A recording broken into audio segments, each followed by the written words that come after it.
ඔබ ව්‍යවසායකයෙක් නම් ව්‍යවසායකයෙකු ලෙස පටන් ගන්න බලාපොරොත්තු වෙන්නම් මේ ආරම්භ වෙන පැය එකමාරත් ඔබ වෙනුවෙන් net fm රේඩියෝව ව්‍යවසායකයන් බලගන්වන ජාතික මෙහෙයුම ආරම්භ කරනවා. ඒ සඳහා දැන් මූල්‍ය සවිය ලබා දෙමින් අපිත් එක්ක ඉන්නවා ජාතියේ මහා පහන්ටැඹ ලංකා බැංකුවත්. මේ ව්‍යවසායකයන් බලගන්වන ජාතික මෙහෙයුමේදී ජාතියේ නාලිකාව ලෙස net fm රේඩියෝවත් ජාතියේ මහා පහන්ටැඹ ලෙස ලංකා බැංකුවත් අපි උත්සාහ කරන්නේ පටන්ගත්තු ව්‍යවසායකයන් ඊළඟ තලයට ඔසවා තබන්න. පටන් ගන්න ඉන්න ව්‍යවසායකයන් ඒ පටන් ගැනීම සඳහා මඟ පෙන්වමින් දිරිදෙමින් ඉක්මනින් පටන් ගන්න තැනට ඇදගෙන තල්ලු කරගෙන යන්න. ව්‍යවසායක් පටන් ගත්තට මොකද ටික කාලයක් කරගෙන යනකොට එක එක විදිහේ ප්‍රශ්න වලට අපිට මුහුණ දෙන්න වෙනවා. ඒ ප්‍රශ්න මොනවද කියලා අපි අහුවම ගොඩාක් දෙනෙක් කියන කරුණ තමයි එකක් පටන් ගන්න සල්ලි නැහැ, ප්‍රාග්ධනය නැහැ. හෝ කරගෙන යන්න සල්ලි නැහැ, කාරක ප්‍රාග්ධනය නැහැ. එහෙම කිව්වට net fm unlimited කනපිට සංවාද සභාවේම මේ දක්වා කරපු සංවාදවලදී සහ බිමේදී ව්‍යවසායකයන් සමග ව්‍යවසායකයන් විදිහට පටන් ගන්න බලාපොරොත්තුෙන් ඉන්න අය සමග කරපු අදහස් සුවමාරු කර ගැනීම වලදී අපි නිරීක්ෂණය කළ දේ ඔවුන්ගේ ඇත්තම ප්‍රශ්නේ ප්‍රාග්ධනයම නෙමෙයි හෝ කාරක ප්‍රාග්ධනයම නෙමෙයි.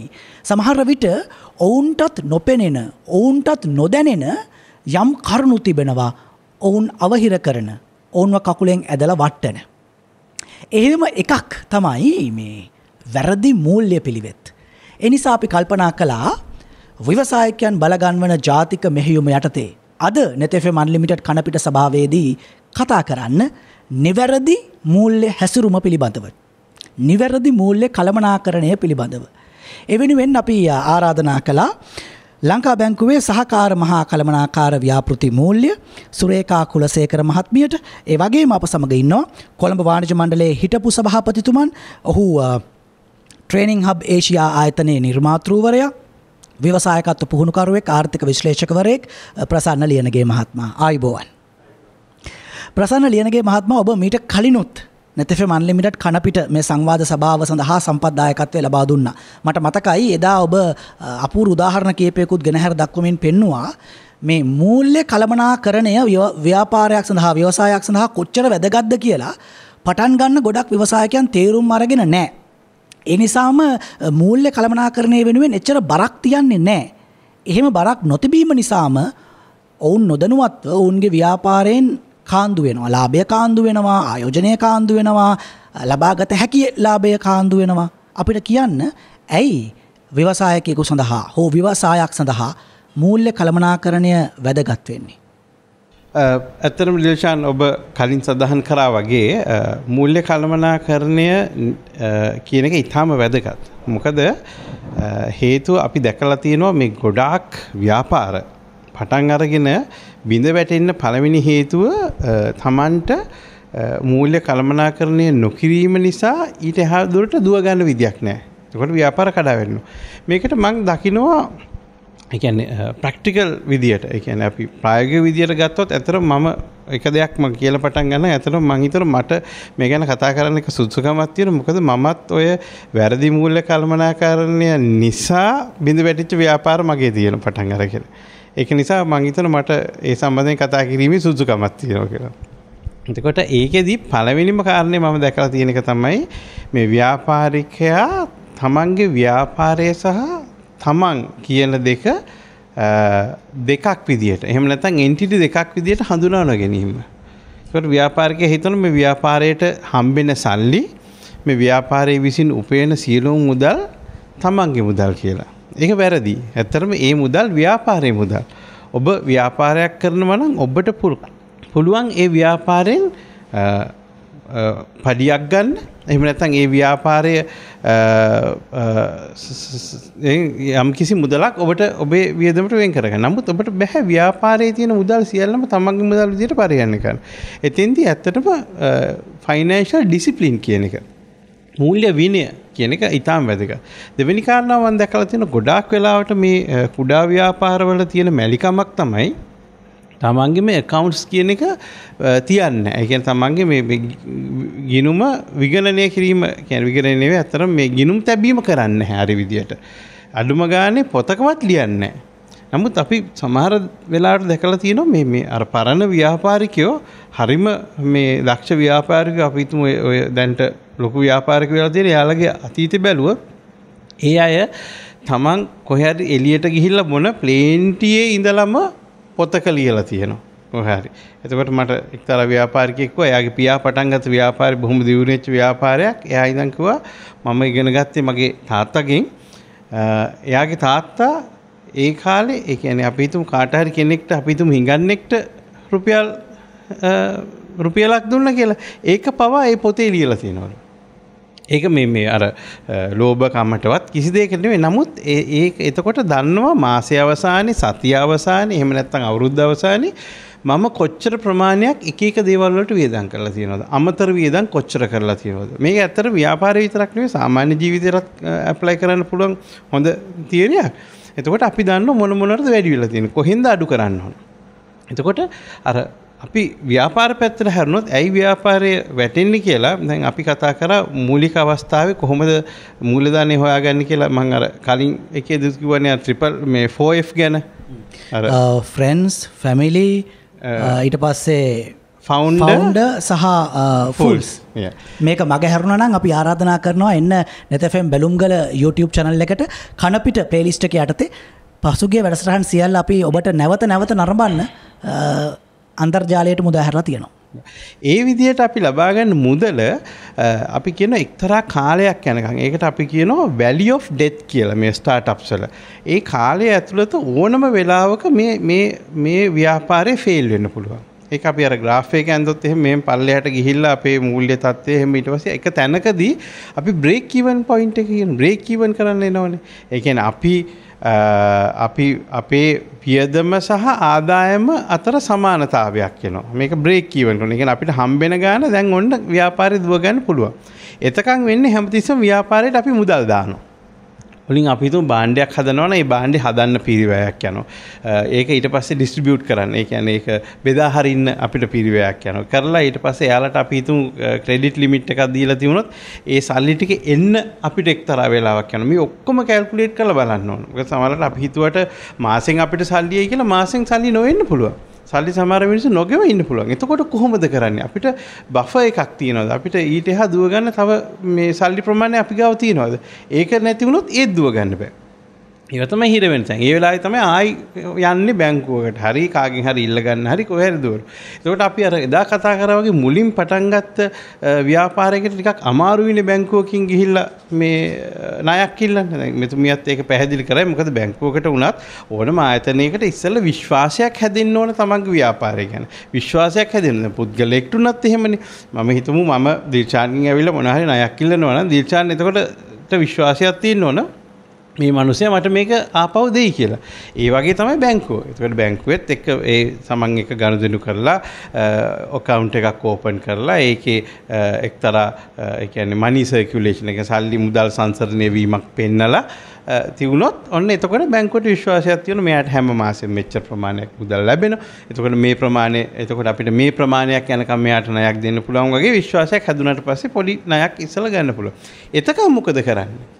එතකන් අපි අර හම්බෙන සල්ලි ටික වියදම් කරනවා. සමහර අය සල්ලි ටික හම්බෙච්ච හැටි මොකද කරන්නේ? ඉස්සෙල්ලම කරන්නේ ලස්සනට ඔෆිස් එක හදලා පුටු මේස ලස්සනට ගෙනල්ලා දාලා තියෙන ඔක්කොගෙම කියන මේ කවුරු හරි ආවොත් ලස්සනට ඔෆිස් එක තියෙන්න ඕන. මමත් දෙන්න ඕන හොඳ වාහනයක කියලා සල්ලි හම්බුන හොඳ වාහනයකුත් ගන්නවා. ලීස් එකක් දාලා. ගාන දන්නේ නැහැ ඕන ගානක් දාලා.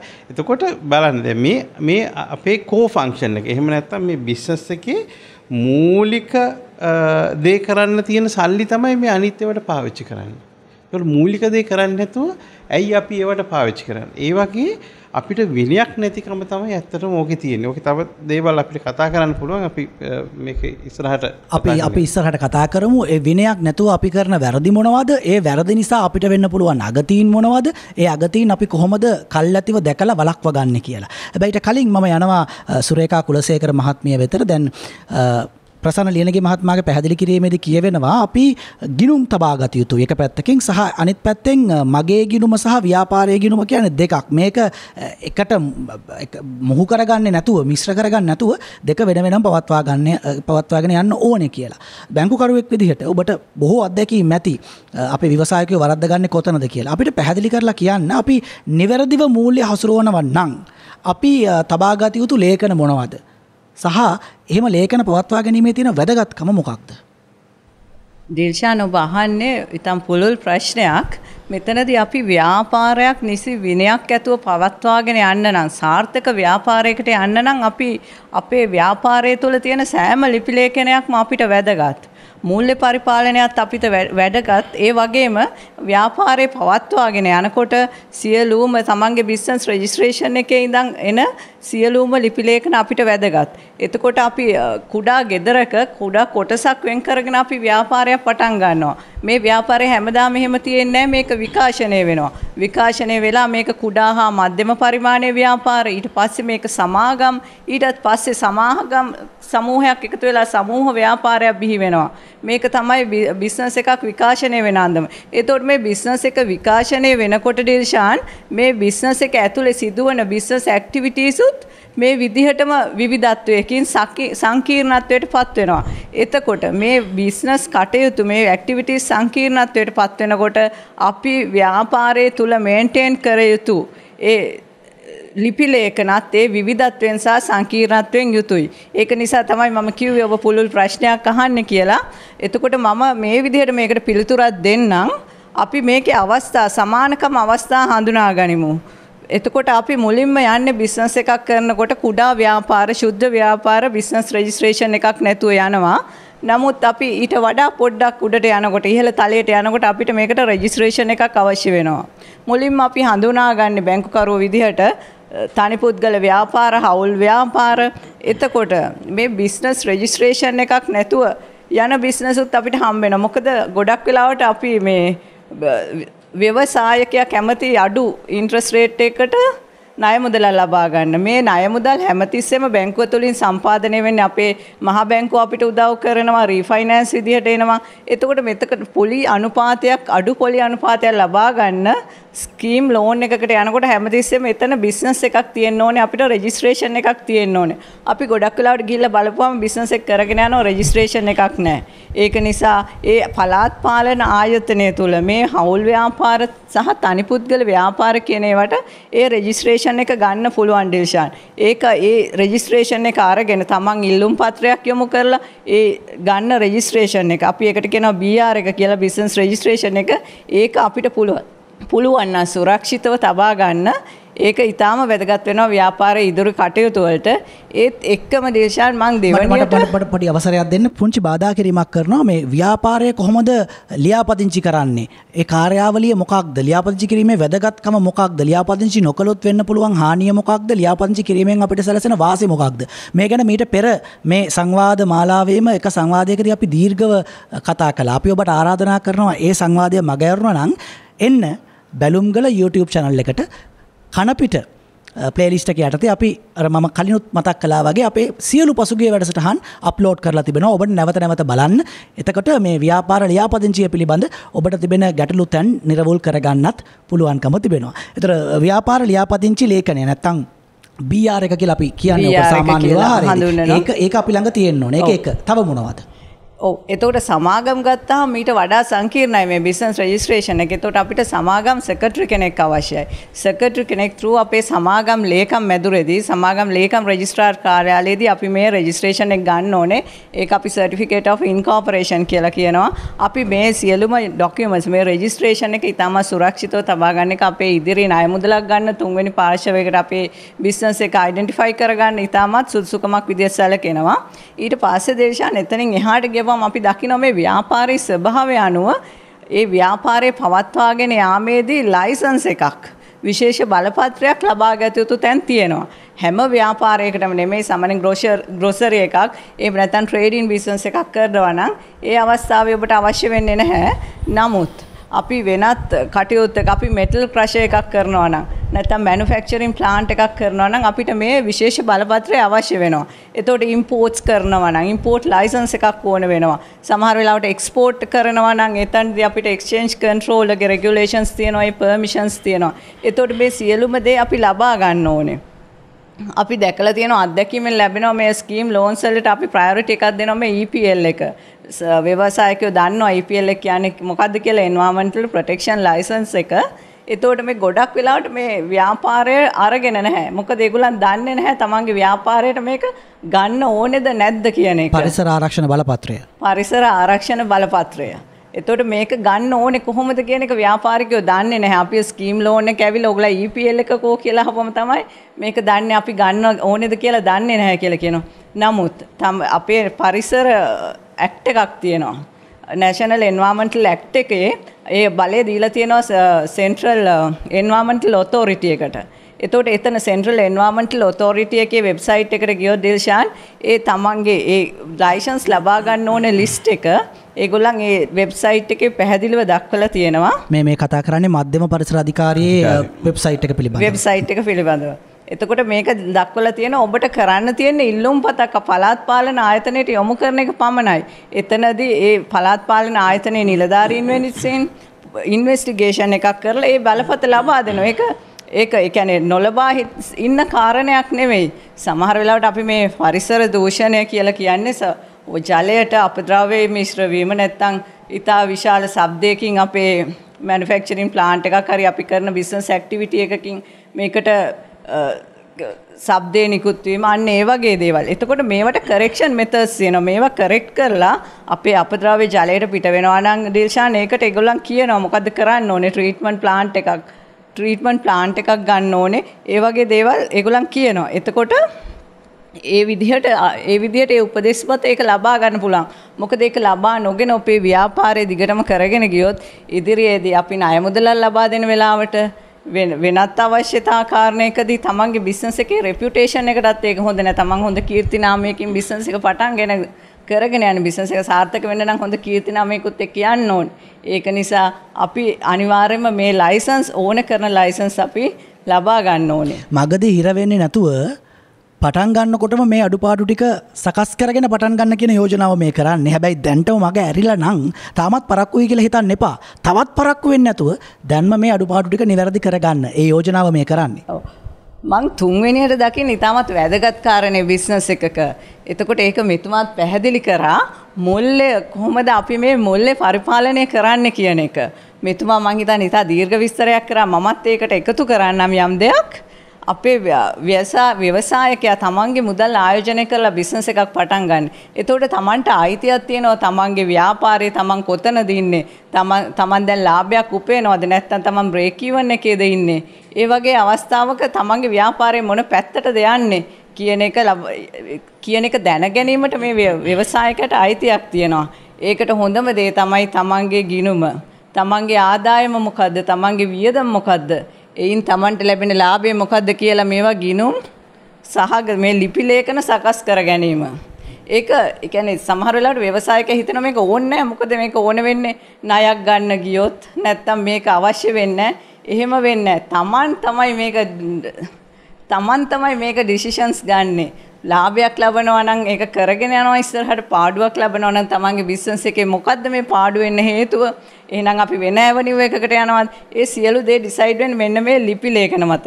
තමන්ගේ බිස්නස් එකේ ඉන්වොයිස් එකක් දෙන්න පුළුවන් නම් තමන් බිස්නස් එකේ ගෙවපු ගෙවීම් රෙසිට් එකක් ළඟ තියාගන්න පුළුවන් නම් සුරක්ෂිතව ගබඩා කරලා තියාගන්න පුළුවන් නම් ඇත්තට මේක ගොඩක් වටිනවා. මේකෙදි අර අපි වෙනත් පාර්ශවයක ගනුදෙනු කරනවා නේ. බිස්නස් එකක් අපිට තනියම කරන්න බෑ. අපි වෙනත් පාර්ශවයක ගනුදෙනු කරනකොට ඩිෂාන් එතකොට අර ආරවුල් කියන තත්වයක් ඇති වෙන්නේ නැහැ. මේ සංඛ්‍යා ලේඛන මේ ලිපි ලේඛන අපි ළඟ තිබුණොත්. ඔබතුමේ මේ ඉන්වොයිස් එක ගැන කතා කරපු නිසා මට අහන්න හිතුනේ දැන් අපි ගොඩක් දෙනෙක් පුරුදු වෙලා තියෙනවා සමහරට පහසුවට වැඩේ ලේසියෙන් ගොඩ දා ගන්න ඕන නිසා ඔය බිල් පත පැත්තකින් තියලා ඉන්වොයිස් එක අමතක කරලා අපේ ගනුදෙනුව කරනවා. සල්ලි ලැබෙනවා නම් බඩු දෙනවා. බඩු දෙනවා නම් සල්ලි දෙනවා. ඒ කියන්නේ ඒ ක්‍රමය හරි නෑ කියලා ඔබතුමිය මේ පැහැදිලි කරන්න හදන්නේ. එහෙම හරි නෑ කියන්නේ අපේ ව්‍යවසායකයෝ ගොඩක් වෙලාවට එහෙම හිතනවා. එහෙම ඕනේ නෑ කියලා. නමුත් ඒක ඔවුන්ටම තමයි මේකේ වාසිය ලැබෙන්නේ. මොකද ඔවුන් ආයෝජනය කරපු මුදලට ඔවුන්ට රිටර්න් එකක් තියෙන්න ඕනේ. නැත්නම් මේ බිස්නස් එක කළා වැඩක් නැහැ. ඒ වගේම මේක ව්‍යාපාරයේ සාර්ථක කර ගැනීම තමයි ඔවුන්ගේ අරමුණ. ඉදිරියට යනකොට තමන් වෙන පාර්ශවයක් එක්ක වැඩ කරනකොට ඔවුන්ට මේ ආරවුලක් නැතුව කීර්තිනාමය රැකගෙන ඉස්සරහට යන්න වෙනවා. එතකොට තමන් ඉන්වොයිස් එකක් නිකුත් කරලා තිබුණොත් තමන් පේමන්ට් කරපු එකට බිලක් තමන් ළඟ ෆයිල් කරලා තිබුණොත් ඒක ඔවුන්ට ඉතාමත් වැදගත් වෙනවා තමන්ගේ ව්‍යාපාරය පවත්වාගෙන යන්න දේශාන්.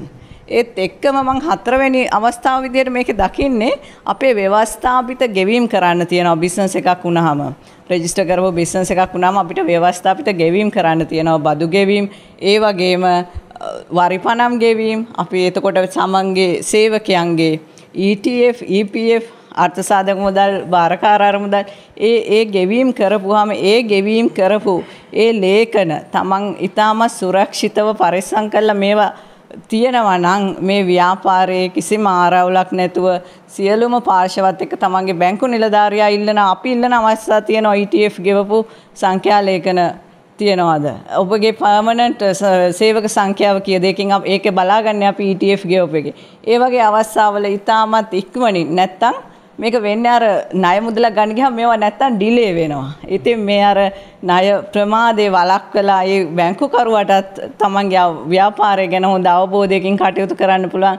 මේ ලිපි ලේඛන ඉතාමත් සුරක්ෂිතව ගබඩා කරලා ඔවුන්ට තියාගන්න පුළුවන් නම් ඒක ඇත්තටම හොඳයි. ඒක හොඳ පුරුද්දක් විදියට මම දකිනවා ව්‍යවසායකයාගේ. හැබැයි එතනත් ආයෙත් ප්‍රශ්නයක් තියෙනවා. අර බිල්පත හෝ ඉන්වොයිස් එක සම්බන්ධයෙන් වගේම ETF ගෙවන්න ගියොත් ඕක හරි කරදරයක්. ඊට පස්සේ බදු ෆයිල් එකක් අරගත්තොත් ඕක හරි කරදරයක්. එහෙම හිතන නිසාම පුළුවන් නම් බදු ෆයිල් එකක් අරගන්න නැතුව රින්ගාන තමයි උත්සාහ කරන්නේ. හෝ ETF EPF ගෙවන්න නැතුව සේවකයාත් එක්ක සේවිකාවත් එක්ක වැඩේ ගොඩින් බේර ගන්න. පඩිය අතර දීලා බේර ගන්න තමයි උත්සාහ කරන්නේ. එහෙම කරන එකට වඩා ETF EPF ගෙවන එක හෝ බදු ගෙවන එක ව්‍යවසායකයෙකු විදිහට වාසිසහගතයි ලාභදායකයි කියලා නම් ඔබ මේ විස්තර කරන්නේ එහෙමද?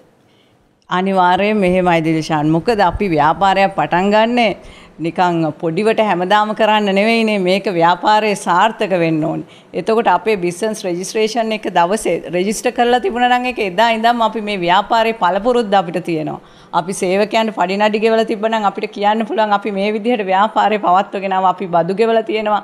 අපි එතකොට වරිපණම් ගෙවලා තියෙනවා. ඒ සියලුම දේ සාර්ථකව කරගෙන එන අපි ව්‍යාපාරයක්. අපි එතකොට තුන්වන පාර්ශවයක් බැංකුවට ආවත් අපි දන්නවා මේ ව්‍යාපාරයේ මේ ව්‍යවසායකයයි තමත් දක්ෂ අයුරින් ඒ සියලුම සම්බන්ධතා බැලන්ස් කරගෙන මේ ව්‍යාපාරය කරගෙන යන කෙනෙක් ඉදිරියට යන්න පුළුවන් කෙනෙක් කියන ඒ අදහස ඕනම තුන්වන පාර්ශවයක හිතට එනවා. ඒකම ඇති ඒ ව්‍යාපාරයේ ඉදිරි ගමන සාර්ථක කරගන්න. ප්‍රසන්න ලියනගේ මහත්මයා දැන් ඔබතුමා කලින් පැහැදිලි කරන්න පටන් ගත්තා. අපිට පේන්නේ නැතුව අපෙන් ලාභය හෝ අපේ ආයෝජන කාන්දු වෙන ලූප් හෝල්ස් නැත්තම් සිදුරු පිළිබඳව අපිට තව ප්‍රායෝගික තලයේ උදාහරණ ටිකක් ගේන්න පුළුවන්ද? මම එහෙම අහන්නෙම මේ කොච්චර කිව්වත් අපි වහන් ඉන්න කෙනෙක්ට තාම හිතෙන්න පුළුවන් මේ නැති කරදර මොකටද මම පටලවා ගන්නෙ? කොහොම හරි අටෝගෙන බිස්නස් එක කරලා කීයක් හරි අතට හොයාගන්න එක තමයි මම මේ වෙලාවේ කරන්න ඕනේ. දැන් මේ එක්කෝ රැකියාවේ පඩිය දැන් අඩු වෙලා හෝ රැකියාව නැත්තරම නැති වෙලා ඒ නිසා ගොඩක් අය අලුත් ආදායම් ප්‍රවේශ හොයමින් ඉන්නවා. ඉතින් කීයක් හරි අතට හොයාගන්න මොකක් හරි කරනවා විනා මොකට මේ නැති කරදර පටලවා ගන්න කියලා කෙනෙක්ට තාම හිතෙන්න පුළුවන්. ඔය පඩි අඩු කිරීම ගැන මම එන්නම් හොඳ කතාවක් තියෙනවා. ඒකට කලින් මම කියන්නම් දිල්ෂාන් ඔය පටන් අරගෙන දැන් අනිවාර්යයෙන්ම අලුතෙන් පටන් ගත්ත ව්‍යාපාරයක් හරි අමාරුවෙන් දුවන්නේ. හැම කෙනාම දන්න. මොකද අවශ්‍ය ප්‍රමාණයට මූලධනය අපිට හැම කෙනාටම නැහැනේ.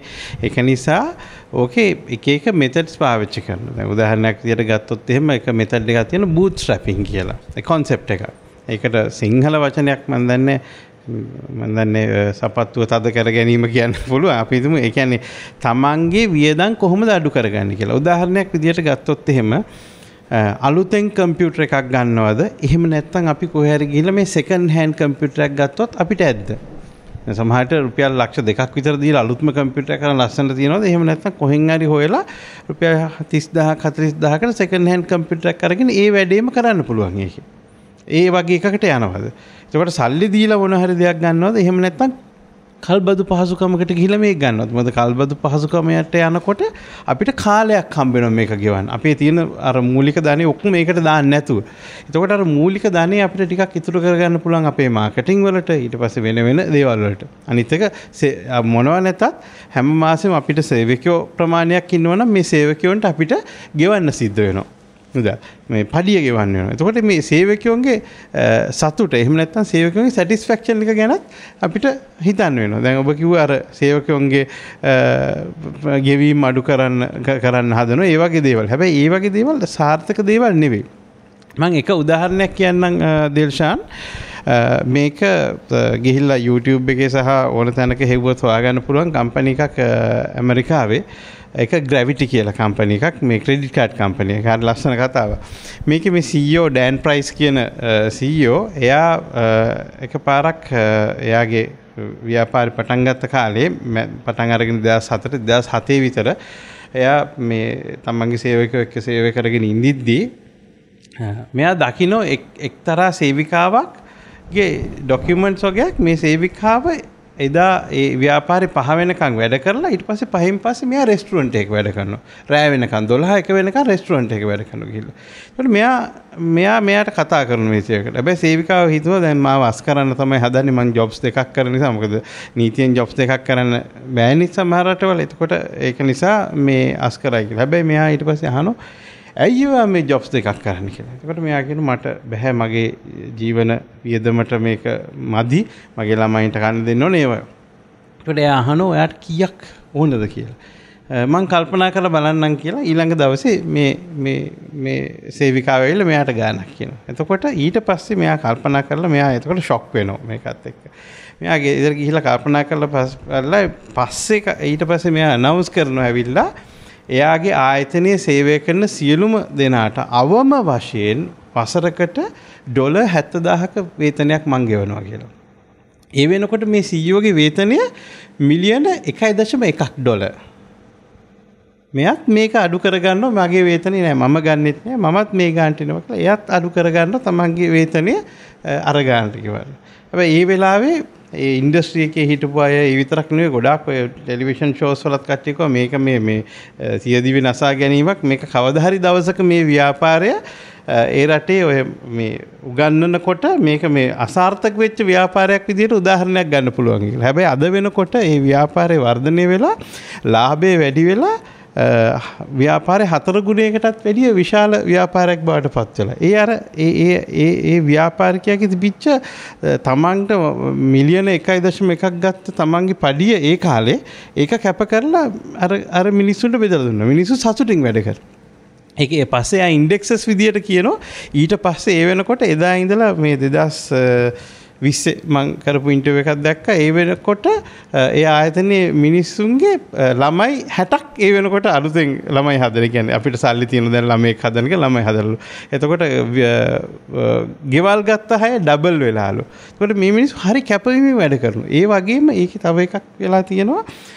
අර ඉකොනොමික් රිසෙෂන් එක තුන ඉකොනොමි එක අමාරු වෙලා ඒ වෙලාවේ මෙයාලා ටිකක් අමාරුවෙන් දුවනකොට ඒ ව්‍යාපාරේ වැඩ කරන සේවකයෝම ඇවිල්ලා මෙයාට කියලා තියෙනවා අපි භාගයක් පඩි ගන්නම් මේ අමාරුයිනේ. කියන්නේ Tamanට මෙච්චර සලකන කෙනෙක්ට අපි ප්‍රතිඋපකාර කරන්න ඕන කියන නිසා ඒක ගොඩ එනකන් ඒ කට්ටිය භාගයක් සල්ලි හරින. හැබැයි ඒකත් මෙයා ඊට පස්සේ ගෙවලා තියෙනවා. ඒ අඩුවෙන් ගෙවපු ටික. ඒකට මේ වගේ දැන් අපි තමන්ගේ ව්‍යාපාරය පටන් ගත්තට පස්සේ මේ සියලුම ධනය තමන්ගේ කරගෙන ඉන්නවද එහෙම නැත්නම් සේවකයෝ අතර බෙදාගෙන හරි මූල්‍ය කල්පනාකාරකින් යනවද කියන එක තමයි මේකේ තියෙන එක සිද්ධාන්තය. හැබැයි මේ සියලු දේ කරන්න පුළුවන් වෙන්නේ තමන්ගේ බිස්නස් එක තමන්ගේ ව්‍යවසායය කොයි වගේ මූල්‍ය මට්ටමක තියෙනවද කියලා නිර්වුල් අවබෝධයක් තියෙනවා නම් ඒ නිර්වුල් අවබෝධය ලබා ගන්න නම් නිවැරදි මූල්‍ය කළමනාකරණය හරි වැදගත්. ගොඩක් දෙනෙක් නිවැරදි මූල්‍ය කළමනාකරණය ව්‍යවසායක ව්‍යාපාරයක ප්‍රමුඛ අවශ්‍යතාවක් විදිහට හඳුනගන්නේ නැහැ. වැරදි මූල්‍ය පිළිවෙත් තමයි මාව අමාරුවේ දාන්නේ කියලා වටහා ගන්නෙ නැහැ. ඒ නිසාම තමයි අද NETFM Unlimited කනපිට සංවාද සභාවේදී ව්‍යවසායකයන් බලගන්වන ජාතික මෙහෙයුම යටතේ ජාතිය නාලිකාව NETFM රේඩියෝවත් ජාතිය මහා පහන්ටම ලංකා බැංකුවත් අපි තීරණය කරන්නේ නිවැරදි මූල්‍ය කළමනාකරණය ගැන, එහි වටිනකම ගැන, ඒක කරන විදිහ ගැන ඔබත් එක්ක කතා කරන්න, ඔබට මඟ පෙන්වන්න. අපි කෙටි විරාමයක් ලබා ගන්නවා. මේ විරාමෙන් පස්සේ නැවත ඉතා ඉක්මනින් මුණ ගැහෙමු. තවත් දේවල් කතා කරන්න. මේ නිමල් එළවලු සහ පළතුරු ව්‍යාපාරිකයෙක්. ශානිකා බතික් රෙදිපිලි ව්‍යාපාරිකාවක්. මහේන්ද්‍ර කුළුබඩු අපනයන ව්‍යාපාරයක් කරනවා. මේ තුන් දෙනාම තමන්ගේ ව්‍යාපාර ලෝකයට ගෙනියන්න විශ්වාස කරේ එකම තැනක්. ඒ ලංකා බැංකුව. අවම ලියකියවිලි, ජාත්‍යන්තර ගෙවීම් පිළිබඳ විශේෂඥ උපදෙස්, කාර්යක්ෂම සහ කඩිනම් බැංකු පහසුකම් සමගින් අපනයන වෙළඳපොළ සම්බන්ධීකරණ සේවා, ආකර්ශනීය පොලි සහ විනිමය අනුපාතත ඇතුළුව සියලුම මූල්‍ය සහ මූල්‍ය නොවන අපනයන සේවා දැන් එකම වහලක් යට. POC Export Circle Lanka බැංකුවෙන්. ජාතිය නාලිකාව net FM රේඩියෝව ව්‍යවසායකයන් බලගන්වීම සඳහා ආරම්භ කළ මෙහෙයුමේ තවත් එක සංවාද සභාවක අපි මේ ඉන්නේ. ජාතිය මහා පහන්ටඹ ලංකා බැංකුව සමග අද net FM unlimited කනපිට වේදිකාවේ අපි කතා කරනවා නිවැරදි මූල්‍ය කළමනාකරණය පිළිබඳව. ඒ වෙනුවෙන් අපත් සමග එකතුව සිටිනවා ලංකා බැංකුවේ සහකාර කළමනාකාර ව්‍යාපෘති මූල්‍ය සුරේකා කුලසේකර මහත්මිය, ඒ වගේම කොළඹ වාණිජ්‍ය මණ්ඩලයේ හිටපු සභාපති ට්‍රේනිං හබ් ඒෂියා ආයතනයේ නිර්මාතෘ ප්‍රසන්න ලියනගේ මහත්මයා. සුරේකා කුලසේකර මහත්මිය වෙතට මම මේ අඩපැයේ මුලින් එන්නේ. අපි මේ අඩපැය විශේෂයෙන් වැඩිපුර වෙන් කරනවා අපේ මේ ශ්‍රාවකයන්ගෙන්, අපේ ප්‍රේක්ෂකයන්ගෙන් අපට ලැබුණු ප්‍රශ්නවලට. මේ ප්‍රේක්ෂකයන් කියන වචනේ මම පාවිච්චි කළේ FM 94 මට FM 95 තරංගමාලා ඔස්සේ අපිව අහනවා වගේම ඔබ දන්නවා ඔබට පුළුවන් අපිව බලන්න. ඒ සඳහා ඔබ කළ යුත්තේ net FM බැලුම්ගල YouTube channel එකට එන එක, හෝ net FM බැලුම්ගල Facebook පිටුවට එන එක. net FM බැලුම්ගල YouTube channel එකේ net FM බැලුම්ගල Facebook පිටුවේ මේ අපි කතා කරන සංවාදය ඔබට පුළුවන් අහනවා වගේම බලන්න.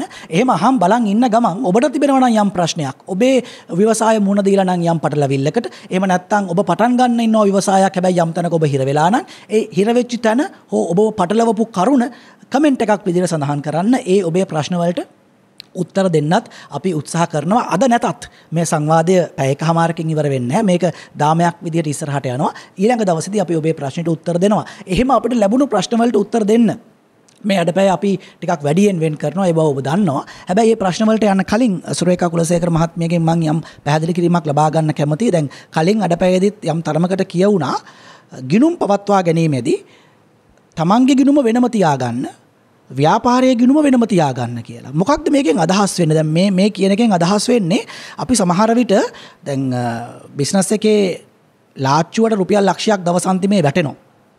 මට තියෙනවා යාළුවෝ එක්ක එකතු වෙන්න පොඩි විනෝද සවාසාදයක් සඳහා රුපියල් 5000ක් ලාච්චුවෙන් අරන් යනවා. ඒක කරන්නත් මට අයිතියක් නැද්ද? මොකක්ද මේ තමන්ගේ ගිණුම වෙනමයි ව්‍යාපාරයේ ගිණුම වෙනමයි පවත්වා ගන්න කිරකින් අදහස් වෙන්නේ? බොහොම හොඳ ප්‍රශ්නයක් දේශාන්. මේක අපි දකිනවා, ගොඩක් බහුලව දකිනවා ව්‍යවසායකයන් තුල. මෙතන තමයි ඔය ව්‍යවසායකයන් වරද්ද ගන්න එක ස්ථානයක් වෙන්නේ. එතකොට මේ ව්‍යාපාරයට වෙනම ගිණුමක් සහ ව්‍යාපාර අයිතිකරුවට වෙනම ගිණුමක් පවත්වා ගැනීම මේ ව්‍යවස්ථාපිතව නීතියෙන්ම මේක අනිවාර්ය කරලා තියෙනවා අපේ සමාගම් ව්‍යාපාරවල. එතකොට මේ සමාගමක් කියන ව්‍යාපාරය නීතිය ඉදිරියේ වෙනම නෛතික පුද්ගලයෙක් දේශාන්. එතකොට මේ ව්‍යාපාරයේ මේ සමාගමට ආයෝජනය කරපු අයිතිකරුවන් වෙනම පිරිසක් ඉන්නවා. හැබැයි මේ අයිතිකරුවන්ට තමන්ගේ ලාභාංශ ඇරෙන්න මේ ව්‍යාපාරයේ මේ සමාගම තුලින් වෙන කිසිම ආදායමක් මේ පුද්ගලික අවශ්‍යතා සඳහා ගන්න බෑ. මේක නීතියෙන්ම ව්‍යවස්ථාපිත නීතියක් විදිහටම මේක අනිවාර්ය වෙලා තියෙනවා. එතකොට ඒ සමාගම්නේ දැන් කෙනෙක්ට හිතෙන්න පුළුවන් ඕවා ලොකු බිස්නස්. අපි මේ පොඩියට ගෙදර කරන් ඉන්න බිස්නස් එකක් කරන් ඉන්න අය. අපිට ඕවා අදාළ නෑනේ වගේ එකක් හිතෙන්න පුළුවන්. අපි මේ විශේෂයෙන් කතා කරන්නේ සුළු හා මධ්‍ය පරිමාණ ව්‍යවසායකයන් ගැන නම්. සමාගම් වලට අදාළ ඔය නීතිය ඒගොල්ලොන්ටත් එහෙමම අදාළද? නීතිය නැතත් ඒ රීතිය, ඒ තියරිය එහෙමම අදාළද? ඇත්තම කිව්වොත් දේශාන් මේ න්‍යාය සමාගම් වල මේක අනිවාර්ය කරලා තිබ්බත් මේ කුඩා ව්‍යාපාර වලට තමයි මේක වඩාත්ම වැදගත් වෙන්නේ. මොකද අපි දැකලා තියෙනවා බොහොම ව්‍යාපාර බිඳ වැටලා තියෙන්නේ මේ ව්‍යාපාරයේ මුදල් තමාගේ පුද්ගලික අවශ්‍යතාවලට මේ පුද්ගලික අවශ්‍යතාවලට Taman ව්‍යාපාරයෙන් එළියට අරගෙන තියෙනවා. එතකොට ව්‍යාපාරයේ මුදල් කියන්නේ මොකක්ද? මේ ව්‍යාපාරයේ ආදායම, ව්‍යාපාරයේ වියදම, ව්‍යාපාරයේ ලාභය. එතකොට ව්‍යාපාරයේ මේ ව්‍යවසායකයා හිතනවා ව්‍යාපාරයේ මුදල් Tamanගේ ලාභය කියන්නේ මේ සියලුම විකුණුම් මුදල් කියලා. එහෙම විකුණුම් මුදල් ලාභය වෙන්නේ නැහැ. එතකොට දේශාන් දැන් අපි හිතමු කෑම කඩයක් කියලා. තමන්ගේ කෑම පාර්සල් හදන කඩයක් අපි උදාහරණයක් විදිහට ගත්තොත් දේශන් මේ කෑම හදන්න තමන්ට අමුද්‍රව්‍ය ඕන වෙනවා. එතකොට එළවලු ඕන වෙනවා, සහල් ඕන වෙනවා. ඊට පස්සේ මේක කෑම පාර්සල් එකක් විදිහට පිළියෙල කරන්න යම් පිරිවැයක් අවශ්‍ය වෙනවා. එතකොට මේ සියලුම වියදම් තමන්ගේ විකුණුම් ආදායම අඩු කරාට පස්සේ තමයි ලාභය වෙන්නේ. එතකොට මෙතනදී බ්‍රේක් ඊවන් එකක් අපේ මේ ආදායම අපේ වියදමට සමාන වෙන තැන තමයි බ්‍රේක් ඊවන් එක. මුල කාලේදී අපි ව්‍යාපාරයක් පටන් අරගෙන මේ බ්‍රේක් ඊවන් කියන තැනට තමයි යන්නේ. එතනින් එහාට තමයි තමන්ගේ ආදායම වියදමෙන් ආදායම වැඩියෙන් ලැබෙන තැනදී තමයි අපි ලාභයක් ලබන්නේ. එහෙනම් හරියට දැන් මේ ව්‍යාපාරයේ මේ බ්‍රේක් ඊවන් එකට කලින් අපි මුදල් එළියට ගත්තොත් මොකද වෙන්නේ? හරියට අර නිකන් අස්ස පැටියෙක්ගේ පිටේ යන්න හදනවා වගේ තත්ත්වයක් තමයි උදා වෙන්නේ. එතනදී අපිට අර අස්සයාගේ හරි වැඩේ කරගන්න බැරි වෙනවා. ඒක නිසා මේක ව්‍යාපාරය සහ ව්‍යාපාරයේ අයිතිකරුවන් වෙනමම ගිණුම් පවත්වාගෙන යා යුතුයි. කිසිම අවස්ථාවක මේ ව්‍යාපාරයේ මුදල් සහ පෞද්ගලික මුදල් කලවම් කර නොගත යුතුයි. මේක මං කියන්නේ බැංකු ගිණුමකම ව්‍යාපාර කුඩා ව්‍යාපාර බැංකු ගිණුමකම දාලා මේක පෙන්වන්න ඕනේ කියන එක. හැබැයි තමන්ගේ කෑෂ් බුක් එකේ හරි මේක ඉතා පිළිවෙලට පෙන්වනවා නම් තමන්ගේ ව්‍යාපාරයට කොහොමද ආදායම ආවේ, කොහොමද වියදම් උනේ කියන එක ඒක ඉතාමත් වටිනවා. තමන්ටත් තුන්වන පාර්ශවයකටත් මේක අවබෝධ කරගන්න, තමන්ගේ බිස්නස් එක අවබෝධ කරගන්න. එතකොට දැන් අපි දන්නවා පුද්ගලික අවශ්‍යතා වෙනකොට පුද්ගලික අවශ්‍යතා කෙසේ වෙතත් විඳ දරාගෙන විනයක් තියෙන්න ඕනේ මේ ව්‍යවසායකයාට. මේ විනයානුකූලව මේක විඳ දරාගෙන ව්‍යාපාරයේ මුදල් ව්‍යාපාරයේම තෙවෙන්න හරින්න ඕනේ. එතකොට අපි ගිහිල්ලා බැංකුවට තමන්ගේ ගිණුම account එක ස්ටේට්මන්ට් එක දුන්නාම අපි දකිනවා මේ ව්‍යාපාරයට ගලාගෙන ආපු මුදල්. එතකොට ව්‍යාපාරයෙන් එළියට ගියපු මුදල්. එතකොට අපි දන්නවා මේ ව්‍යාපාරේ කොච්චරක් මාසයක් තුල කොච්චර ආදායමක් ලැබලා තියෙනවද, කොච්චර විකුණුම් ආදායමක් ලැබලා තියෙනවද. එතකොට අපිට ඊටාම පහසුයි, හරිම පහසුයි ඔය ව්‍යවසායකයාට උදව් කරන්න, ව්‍යවසායකයාට මුල්ලේ පහසුකමක් ලබා දෙන්න. මේක අපිට ඊටාමත් පහසුකමක් වෙනවා. ලාච්චුවෙන් සල්ලි ගන්න එපා කියලා නෙමෙයි කියන්නේ. ලාච්චුවට සල්ලි දාන්නත් බැයිද? අපි මෙහෙම හිතමු සෙල්ලර බඩු කඩයක් කරන් යනවා. දැන් බඩු තොගයක් ගේන්න ඕනේ. ලාච්චුවේ සල්ලි නැහැ. මං ගෙදර අල්මාරියේ ලාච්චුවේ තියෙන සල්ලි වලින් කොටසක් අරගෙන ගිහින් බඩු ගේනවා. ඒක කරාට කමක් නැද්ද? ඒක ඊටමත් වැරදි දේශාන. එහෙම කරන්න බෑ. ව්‍යාපාරිකයෙක් වුණාම තමන්ගේ පෞද්ගලික මුදල් මං කලිනුත් කිව්වා. ව්‍යාපාරයේ මුදල් එක කලවම් කර නොගත යුතුයි. ඒක මොකද්ද මේක දාන්නත් බෑ, ගන්නත් බෑ. දැන් බිස්නස් එක කරන්නේ අතපි හදා ගන්න නෙමෙයිනේ. දෙයක් උපයා ගන්නනේ. දැන් කොහොමද ඒක කරන්න ඕනේ? ඔව් මෙහෙමයි. දැන් ඔබ අහන ප්‍රශ්නයට මම එකඟ වෙනවා. මොකද ව්‍යාපාරික ආයෝජනයක් කරන්නේ ඔහුටත් මෙතනින් ලාභයක් තියෙන්න ඕනේනේ. එතනට මම එකඟයි. එතකොට ඔහුගේ ලාභය දැන් ව්‍යාපාරයෙන් ලාභයෙන් කොටසක් ඔහුට මේ ආකාරයෙන් ගන්න පුළුවන්. හැබැයි ලාභයෙන් වැඩි කොටසක් තමන්ගේ ව්‍යාපාරයේ නැවත ආයෝජනය කිරීමට ඒ තුල බිස්නස් එක තුල තිබිය යුතුයි. ඔහුට මං ගොඩක් වෙලාවට දකිනවා සාර්ථක ව්‍යාපාරික සාර්ථක ව්‍යවසායකයෝ තමන්ගේ වැටුපක් විදිහට තමයි මේ මුදල ගන්නෙ. මේ වැටුපත් තමන්ගේ accounts වල එහෙම්මම පැහැදිලිව සටහන් වෙනවා. කොයි වෙලාවෙ කොතනද බැලුවත් එයාගේ ගත්ත වැටුප ඒක තමයි සාර්ථක ව්‍යාපාරයක් කියන්නේ. සාර්ථක ව්‍යාපාරිකයෙකුගේ ව්යාපාරයේ මෙහෙවීමේ දක්ෂතාවය කියන්නේ ඒකයි. එතන ඒ අරගත්ත මුදලත් එහෙමම තමන්ගේ ලාභයෙන් කොටසක් ගත්ත ඒ අවස්ථාව account statement එක දැක්කහම අපිට බලා ගන්න පුළුවන්. දේශන් අපි හොඳම කාලෙක මේකට හොඳම උදාහරණයක් මේ අපි ජීවත් වෙන කාලේ ගෝලීය වසංගතයක් ඇවිල්ලා දැන් ව්‍යාපාර කරගන්න බෑ. ව්යාපාරයේ කාර්ක ප්‍රාග්ධනය අවශ්‍යතාව විසඳ ගන්න බෑ. අපේ රාජ්‍ය උදව් කරනවා. එතකොට මහා බැංකුව උදව් කරනවා. අපි රීෆයිනෑන්ස් ලංකා බැංකුව විදියට අපි බිලියන 39ක් ගනුදෙනු කරුවන් 18500කට බිලියන 39ක ණය මුදලක් දුන්නා ඔයගොල්ලෝගේ ව්‍යාපාර පවත්වාගෙන යන්න. එතකොට ඔවුන් ගත්ත ණය ගෙවා ගන්න බෑ. බිලියන 589ක ණය මුදල් වලට සහන ණය කාලයක් දුන්නා. ඉතින් අපිට මේ ජීවත් වෙන අපේ මේ දැන් පරිසරය බොහොම වැදගත්. අපේ ලාභයෙන් කොටසක් අපි තියාගන්න ඕනේ.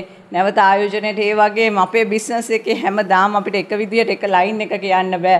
ups and downs එනවා. ඒ වෙලාවක මේක අපේ ව්‍යාපාරය අපිට වෙන විකල්පයක් ලැබෙන තුරු හරි අපේ ව්‍යාපාරය පවත්වාගෙන යන්න අපේ ලාභයෙන් කොටසක් අනිවාර්යයෙන්ම අපි ඉතුරු කරන්න ඕනේ. මම ප්‍රසන්න ලියනගේ මහත්මයා ළඟට එනවා මේ සුරේකා කුලසේකර මහත්මිය කියපු කාරණාවලට අඩු වැඩි ටිකකුත් එකතු කරන්න නැති මම දැක්කා සමහර ඒවා ඔබතුමා සටහන් කරගන්නවා. හැබැයි මේ ප්‍රශ්නෙත් එක්ක අපි බද්ධ කරගන්න උත්සාහ කරමු. මේක මේ KDT ලෝරන්ස් අපිට එවන ප්‍රශ්නයක් බැලුම්ගල Facebook පිටුවේ කමෙන්ට් එකක් විදිහට ඔහු සටහන් කරලා තිබ්බා. ටිකක් දිගයි. මා විසින් ව්‍යාපාරික වශයෙන් මල් පැල විකුණුම සඳහා මල් වගාවක් ආරම්භ කළා. නමුත් කොරෝනා වසංගතයත් එක්ක නඩත්තු කරගෙන යමින් අවශ්‍ය අමුද්‍රව්‍ය සපයා ගැනීමේ අපහසුතාවකට ලක් වෙලා ඉන්නවා. එසේ තිබියදී විවිධ වර්ගයේ පළතුරු පැල සහ ඔසු පැල කුළුබඩු පැල වර්ග සකස් කිරීමේ අභිප්‍රායෙන් මූලික පියවරක්ද සපුරා ගත්තා. ඒත් අමුද්‍රව්‍ය සපයා ගැනීම සඳහා මුදල් අවශ්‍යතාව සපුරා ගැනීමට නොහැකි වීම නිසා සියලු කටයුතු අතරමඟ නතර වුණා. මල් පැල, ඔසු පැල, පළතුරු පැල සහ ජල පෝෂක ශාක අලවිය සඳහා අදහස් හා හැකියාවන් තිබුණත් මුදල් අතින් ගැටලු රාශියකට මුහුණ පා සිටිනවා. ඒ වගේ තාක්ෂණික උපදෙස් සහ මූලික අමුද්‍රව්‍ය සපයා ගැනීමටත් වෙළඳ නිර්මාණය සඳහා අතහිත ලබා දෙන්නත් පුළුවන් නම් නව රැකියා අවශ්‍යතා වගේම පළතුරු ඔසු වර්ග කුළුබඩු වර්ග වගා කරන ගොවීන්ටත් රටේ ආර්ථිකයටත් දායකත්වයක් දක්වන්නත් පුළුවන් කියලා ඔහු කියනවා.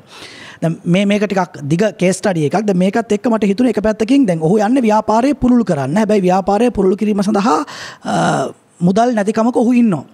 මට හිතුණා අර සුරේකා කුලසේකර මහත්මිය කිව්ව විදිහට මුලින් ලාභයෙන් කොටසක් ඉතුරු කර තියාගත්තා නම් මේ වැඩේ කරන්න පුළුවන්ද කියලා එක. දෙවෙනි කාරණාව දැන් කොවිඩ් වසංගතයත් එක්ක ඔහු අපහසුතාවයකට පත් වෙලා ඉන්නවා. ඒකටත් එතන උත්තරයක් තිබ්බද කියලාත් මට හිතෙනවා. එහෙමද කියන එකටත් උත්තරයක් දෙන්න. ඒ ගමන්ම දැන් හැබැයි ඔහු වැටිලානේ ඉන්නේ. වැටුණු තැනින් නැගිටින්නත් මඟ පෙන්වීමක් දෙන්න. එතකොට සුරේකා කියපු තැනින් ගත්තොත් එහෙම දැන් මෙයාට තියෙන ප්‍රශ්නෙත් ඒකයි. ඕනම ව්‍යවසායකයෙක් එහෙම නැත්තම් බිස්නස් එක පළවෙනි පරමාර්ථය ෆන්ඩමෙන්ටල් එකක් තියෙනවා. මේ ව්‍යවසායකත්වය එහෙම නැත්නම් මේ ව්‍යාපාරය growth එකක් තියෙනවා. එහෙම නැත්නම් year to year growth එකක්. මේ වසරේ අපේ ආදායම මිලියන 10 නම් එන වසරේ අඩුම ගානේ මිලියන 11ක්වත් වෙන්න ඕන. එහෙම නැත්නම් ඒක ඩයිං බිස්නස් එකක් විදිහට අපි සලකන්නේ. ඊළඟ අඩු වෙලා දිගටම අඩු වෙනවා නම් මේක ඩයිං බිස්නස්. ඒක නිසා මේ growth එකක් ඕන. එතකොට කිව්වා වගේම සොර එකක් growth එකකට නම් අපිට රීඉන්වෙස්ට්මන්ට් එකක්. ඒ කියන්නේ මේක වැඩි කරන්න තව වැඩියෙන් මූලධනය ඕන. නැවත ආයෝජනය කරන්න. ඒකට තමයි අර අපි උපයන එකෙන් ප්‍රමාණයක් අපි අරන් තියාගන්න. එතකොට මෙතන එක තර්කයක් ඔබ ඇහුවා. මේ එතකොට දාන්නත් බෑ ගන්නත් බෑ. නෑ. දාන වගේම ගන්න පුළුවන්. නමුත් ගන්නේ මොන අවස්ථාවේදීද ගන්නේ මොන ප්‍රමාණයද කියන එක තමයි මේකේ හරි වැදගත්කම. සමහර විට අවුරුදු 2-3ක් යනකම්ම ගන්න බෑ අපිට. ඇයි? මොකද ගත්තොත් මේක වැටෙනවා. එතකොට ඒ ප්‍රමාණය ඇතුළත අපිට ගන්න බෑ. ඒ වෙලාවේ අපි කොහොම හරි ජීවත් වෙන්න ඕන. වෙන ආදායම් මාර්ගයකින් ගෙදරින් කෑම කාලා හරි අම්මා තාත්තා ගාවට ගිහලා කෑම කාලා හරි ජීවත් වෙන්න. ඒක තමයි ස්ටාර්ට්අප් එකක තියෙන තත්ත්වය. හැබැයි ඒක ගන්න පටන් ගත්ත තැන ඉඳන් අපිට ඔක්කොම ලාභ ගන්නත් බෑ. ඒකෙන් එක ප්‍රමාණයක් අරගෙන අපිට සැලරි එකක් විදියට මම එක උදාහරණයක් කියන්න. මේක ඉතින් මට උනත් හොඳ උදාහරණයක් වෙයි. මම නම සඳහන් කරන්නේ කුරුණෑගල එක්තරා ව්‍යාපාරිකයෙක් මගේ මේ ස්ටුඩන්ට් කෙනෙක් කොළඹ යුනිවර්සිටි එකේ එන්ටර්ප්‍රීනර්ෂිප් ඉගෙන ගත්තා. එයාට ව්‍යාපාර දේශන එයා දැන් ලොකු ව්‍යාපාරිකයෙක්. මම එයාගෙන් සමහර මේ ෆයිනෑන්ෂල් ඩිසිප්ලින්ස් ඉගෙන ගත්තා. ව්‍යාපාර 13ක් තියෙනවා. හිතන්න. ඒක ලොකු ව්‍යාපාරිකයෙක්. පෙට්‍රල් ෂෙඩ් වල ඉඳන් හැමදේම තියෙනවා. ව්‍යාපාර 13 එක ව්‍යාපාරිකකින් එයා පඩිය ගන්නේ රුපියල් 25000යි. ඊට වැඩිය සෑහෙන ගාණක් ගන්න පුළුවන්. ඊට වැඩිය එයා සත්‍යයක්වත් ගන්න නැහැ. මං හිතුවා අයියෝ වැඩියෙන් ගන්නේ මට හොඳටම ඇති. සාමාන්‍ය කාර් එකක් පාවිච්චි කරන්නේ. එයා ඔය Prado V8 ඒවට යන්න පුළුවන් ඕන වෙලාවක යට යන්න පුළුවන්. බැංකුවකට ගිහිල්ලා කිව්වොත් එයාට ඕන ගාණක් දෙයි. මොකද එයාගේ තියෙන මූල්‍යවත්කම් හැබැයි එයා කියනවා මගේ ළමයෙක්ට උනත් කියන්නේ මේක උඹලට අයිති නෑ. මේක මට අයිතිත් නෑ. මේක ව්‍යාපාරය. අපි ඒකෙන් යැපෙන්න. ඒකට මම මේක අරගෙන යන ගමන් මේකේ 10 ගාණක් මිනිස්සු මගේ වටේ ජීවත් වෙනවා. මම හිතන්නේ එයාගා වැඩ කරනවා 1000කට වැඩි ප්‍රමාණයක් වැඩ කරන හැමතැනම. ඒ හැම කෙනාම ජීවත් වෙන්නේ මේකෙන්. එතකොට මම හැමතිස්සෙම මේ මිනිස්සුන්ගේ ජීවිත සහ මේ සම්පූර්ණ ව්‍යාපාරයට මම වග කියනවා. ඒකට මගේ ඩිස්ප්ලින් එක ඉස්සලා තියෙන්න ඕන. එතනින් එහාට අනිත් දේවල් ඔටෝමැටිකලි හැදෙනවා. එතකොට මේ කියන ලෝරන්ස් මහත්මයාගේ මට හිතෙනවා එකක් ඇවිල්ලා මට හරියට කියන්න දන්නේ සමහරට ඉතුරු කරපු ධනයක් නොතිබෙන්න පුළුවන්. සමහරට මගේ අනිත් ගැටලුව තමයි දැන් ඒක පවත්වාගෙන යන ව්‍යාපාරයකදී එකපාරටම දැන් මේ කොවිඩ් සිටුේෂන් එක නිසා එතුමාට සමහරට මුණ පාන්න සිද්ධ වෙන්නේ නැති මේ දැන් ඒක අපි ඒ කියන්නේ අවුට්ලට් එකක් විදියට එළියට දාලා කරන බිස්නස් එකක් නම් අපි පාරේ යන කට්ටිය නවත්තලා ඕවා ගන්න එක අඩු වෙනවා. දෙවෙනි කාරණාව මිනිස්සුන්ට ඔය පැලයකට මේ වෙලාවේ වේදම් කරලා පැලයක් ගෙනල්ලා මේ වවනවද එහෙම නැත්නම් අපි මේ ගෙදර කැම ටික ගෙනල්ලා දානවද කියන තැනනේ ඉන්නේ. නමුත් හැබැයි එතුමා හොඳ මූව්මන්ට් එකක් අරගෙන තිබුණා මේ මල් පැල වලින් මේ අනිත් පළතුරු සහ එළවලු කියලා එකට. පළතුරු එළවලු. මොකද දැන් ඒක මේ වෙලාවේ කොවිඩ් එකේ ලොකු අවශ්‍යතාවයක් නේ. මිනිස්සු ගෙවල් වලින් නිකන් ඉන්න ගමන් මිනිස්සු වවනෝ ගෙවල් වල. ඒක පොඩ්ඩක් එතුමාට පොඩි ඉනොවේටිව් විදියකට පැකේජ් එකක් කරලා සමහරවිට එතුමාට පුළුවන් පැක් එකක් හදන්න එළවලු වර්ග 5යි පළතුරු වර්ග 5යි මේ මුළු පැක් එකම ඔක්කොම අපි ගෙනල්ලා ගෙදර ඕන්නම් හිටවලා දීලා සර්විස් එකකුත් මේවා කරලා අපිට කරලා දෙන්න මෙච්චර ගාණක් දෙන්න. ඕන්නම් අපි සැරින් සැරේ ඇවිල්ලා මේක මේන්ටේන් කරලා සත්තු ඉන්නවා නම් බලලා අපි ඒ සම්බන්ධයෙන් ඔබට උපදේශ දෙන්න. අර ඒක හැමදාම විපුණලා සල්ලි ගන්නවට වැඩිය වෙන පොඩි මොඩල් එකක් බලන්න පුළුවන්. එතකොට ඒක වෙන අපිත් කැමතියි කවුරු හරි කෙනෙක් ඇවිල්ලා අපේ පැල ටික හිටවලා බලලා ඒක ගැන මොන හරි ප්‍රශ්නයක් වුණොත් කෝල් එකක් දුන්නොත් ඇවිල්ලා බලලා කවුද සතායින් මේකට හරියන්නේ මේක තමයි හරියන පොහොර වර්ගය මේක තමයි මේකට හරියන කියලා එහෙම අපිට දිගටම අපිට උදව් කරනකොට අපිට ආසාවක් වෙනවා මේ වවන්න. ඒකට ඒ වගේ මේ කියන්නේ නව්‍යකරණය වෙච්ච concept එකක් එයාට එකක් හිතන්න පුළුවන්. ඊට අමතරව දැන් එයා හිතන්න ඕන දැන් එයා ඉන්න මාකට් දැන් කලින් එයා විකුණුවේ පාර අයිනේ යන කෙනෙක්ට නම් එයාට වෙන අපි කලිනුත් කතා කරා මේක මේ බැරිද අපිට මේ ඩිජිටල් මාධ්‍යයට ගේන Facebook එකේ page එකක් කරලා මගේ ගාව මෙහෙම පැල තියෙනවා මම මේ පැල ගෙනල්ලා ඕන තැනකට ඔයගොල්ලන්ට මේක ඩිලිවර් කරනවා ඒකට බොහොම සානදායි මිලක් ගන්න. එහෙම නැත්නම් එයාට හැමදාම ඒක අනවුන්ස් කරන්න පුළුවන්. අද අපි මේ නගරෙට එනවා. මේ නගරේ ඔබේ නිවස කිට්ටුව තියෙනවා නම් අපිට WhatsApp message එකක් හරි මොකක් හරි එවන්න. අපි ඇවිල්ලා බලලා ඔබේ නිවසේ ඔබේ පොළොවට හරියන විදිහේ පැලයක් ඔබට දෙන්න. පොළොවත් අපි පරීක්ෂා කරලා එතකොට මෙයා පොඩි වැලියු ඇඩිෂන් එකක් කරනවා. නිකම්ම පැලේ විකුණා ඔයාගෙන ඉහළ පැලේ වවා ගන්න. ඒක වෙනෝනේ. අපිටත් ආසාවට දැන් උදාහරණයක් මම කියන්නේ දැන් නුවරඑළිය ගියාම මේ නේ නෝනලා ගොඩක් වෙලා නුවරඑළිය ගියාම ලස්සන මල් පැල මේක හරි ෂෝක් කියලා ගෙනල්ලා ගෙදර හිටව ගන්නෝනේ. හැබැයි හැදෙන්නේ නැහැ. ඒක නුවරඑළිය දේශගුණේ නෙවෙයිනේ මේ කොළඹට හරි වෙන කොහට රාමති. එතකොට ඒ අපිට නෝ හව් එක නැහැ. නමුත් අර මැද ඔය මල්පැල විකුණන කෙනා කියනවා නම් නෑ මැඩම් සර් ඔයාට හරියන්නේ මෙන්න මේ ඔයාගේ ගෙදර පොළොවේ විදියට මේක හරියන්නේ මෙහි දේශගුණේ විදියට මෙහෙම කියලා. එතකොට එයා අපිට තවදුරටත් මල්පැල විකුණන කෙනෙක් විතරක් නෙවෙයි. එයා මල්පැල විකුණන උපදේශකයෙක් වෙනවා අපිට. හැබැයි ඔය ටික ඔක්කොම කරන්න එතුමාට තියෙනවා ප්‍රශ්නයක්. මූලධනය නැහැ. නෑ මූලධනය නෑ කියන එකේ මෙහෙමයි. දැන් ෆයිනෑන්සින් වල එකක් ඇවිල්ලා වෙන්න පුළුවන් දැනට තියෙන ටික එයා විකුණලා කොහොමද ඒක සල්ලි කරගන්නේ කියන එක පළවෙනි දේ බලන්න. දැනට තමන් ගාව තියෙන එක. හරි? ෆවුන්ඩර් එකේ තියෙන ඒ කියන්නේ දැනට එයාගේ ස්ටොක් එකක් හරි මොනවා හරි එකක් තියෙනවනේ එයාගේ තැන. ඒකට ඒක මං කිව්වා වගේ අර ඩිජිටල් මාධ්‍යයක් හරි මොනවා හරි එකකින් ගිහලා ඒ ටික ඉස්සෙල්ලා විකුණ ගන්න ඕන පළවෙනි කාරණේ. එතකොට ඒ එන මුදල හැබැයි ආයි ගෙදරට බඩු අරන් යන්න යන්න බෑ. එදා එළියට ගිහිල්ලා අපි හිතමු ඩිලිවරි ගිහිල්ලා සල්ලි ටික ආවම ඒක එනකොට මේ හවසට හාල් පොල් ටික අරගෙන ඉන්න ගන්න බෑ. එතකොට අර මොඩල් එක එහෙම කැඩෙනවා. එතකොට ඒක ව්‍යාපාරය. එතකොට ඒක රීෆයිනෑන්ස් කරන. ඒකෙන් එන ගමන් තව එයා මොකද දැන් එයාගේ ඇත්තටම ගත්තොත් දිල්ෂාන් එයාගේ වියදම ඔය ව්‍යාපාරේ වියදම කියන්නේ මූලික අඩුයිනේ. දැන් එයා ගහක් හදන්න එයා මහන්සි වෙනවා. නමුත් එයාගේ එන්නේ බීජනේ. බීජ ගෙනල්ලා එයා මෙතන පැල කරලා ඒක සමහරට පෝච්චි වෙන්නේ නැති පෝච්චි ගන්න එක. එතකොට මේ වෙලාවේ එතකොට එක්ක කතා කර ගන්නවනේ පෝච්චි හරි මොනවා හරි හදන කෙනෙක්. එහෙම නැත්නම් අපි ලෝ කොස්ට් පෝච්චියක් හරි මොනවා හරි එකට යන්නේ කොහොමද කියලා ඒ ඔප්ෂන් එකක් බලන්න පුළුවන්. ඒ වගේ දෙවෙනි කාරණේ මේ කොස්ට් එක අඩු කරගන්නේ කොහොමද? මේ ඉනෝවේෂන්ස් ඇතුලේ අපි කොස්ට් එක අඩු කරන මෙතුමාට තියෙන ප්‍රශ්නේ දැන් අපි පරණ මොඩල් එකටම යනවද? එහෙම නැත්නම් සමහරට මෙතුමා පෝච්චියක් එක දුන්නා නම් එහෙම නැතුව මෙතුමාට පුළුවන් අර මම කිව්වා වගේ අර පැකට්ස් එක එක්ක පැක් එකක් යන්න ගිහිල්ලා ඒ ගෙදරට ගිහිල්ලා අපි ඒ ගෙදර ඒක හිටවලා එහෙම කරලා ඒක හැදෙනකන් අපි මේ ඒකට පොඩි සර්විස් එකක් දෙනවා. ඒකෝට සමහරට මුලින් එකපාරම ගන්නෑ. අපි ඇවිල්ලා පළවෙනි පැමිණීමට අපිට රුපියල් 1000ක් දෙන්න, අපි දෙවෙනි පාර ආවම තව 1000ක් දෙන්න, තුන්වෙනි පාර එහෙම. ඒ වගේ පොඩ්ඩක් අර වෙන විදියකින් මං කියන්නේ හිතන්න කියලා මේ වෙලාවේ. මොකද එහෙම වෙන විදිහකින් හිතන ගමන් යම් අවස්ථාවක ආයෙත් මූල්‍ය සහයක් ඕනමයි කියලා හිතුනොත් මේ වගේ ව්‍යාපෘතියකට බැංකුවක සහාය ගන්න පුළුවන්ද? කිසියම් ව්‍යාපෘතියකට බැංකුවක සහාය ලබා ගන්න නම් අපි සාරවත් ව්‍යාපෘති යෝජනාවක් කොහොමද සකස් කරගන්න ඕනේ? ඕඩේෂන් අපිට ව්‍යාපෘති යෝජනාවක් කිව්වහම ඒකට ආකෘති විශාල ප්‍රමාණයක් තියෙනවා.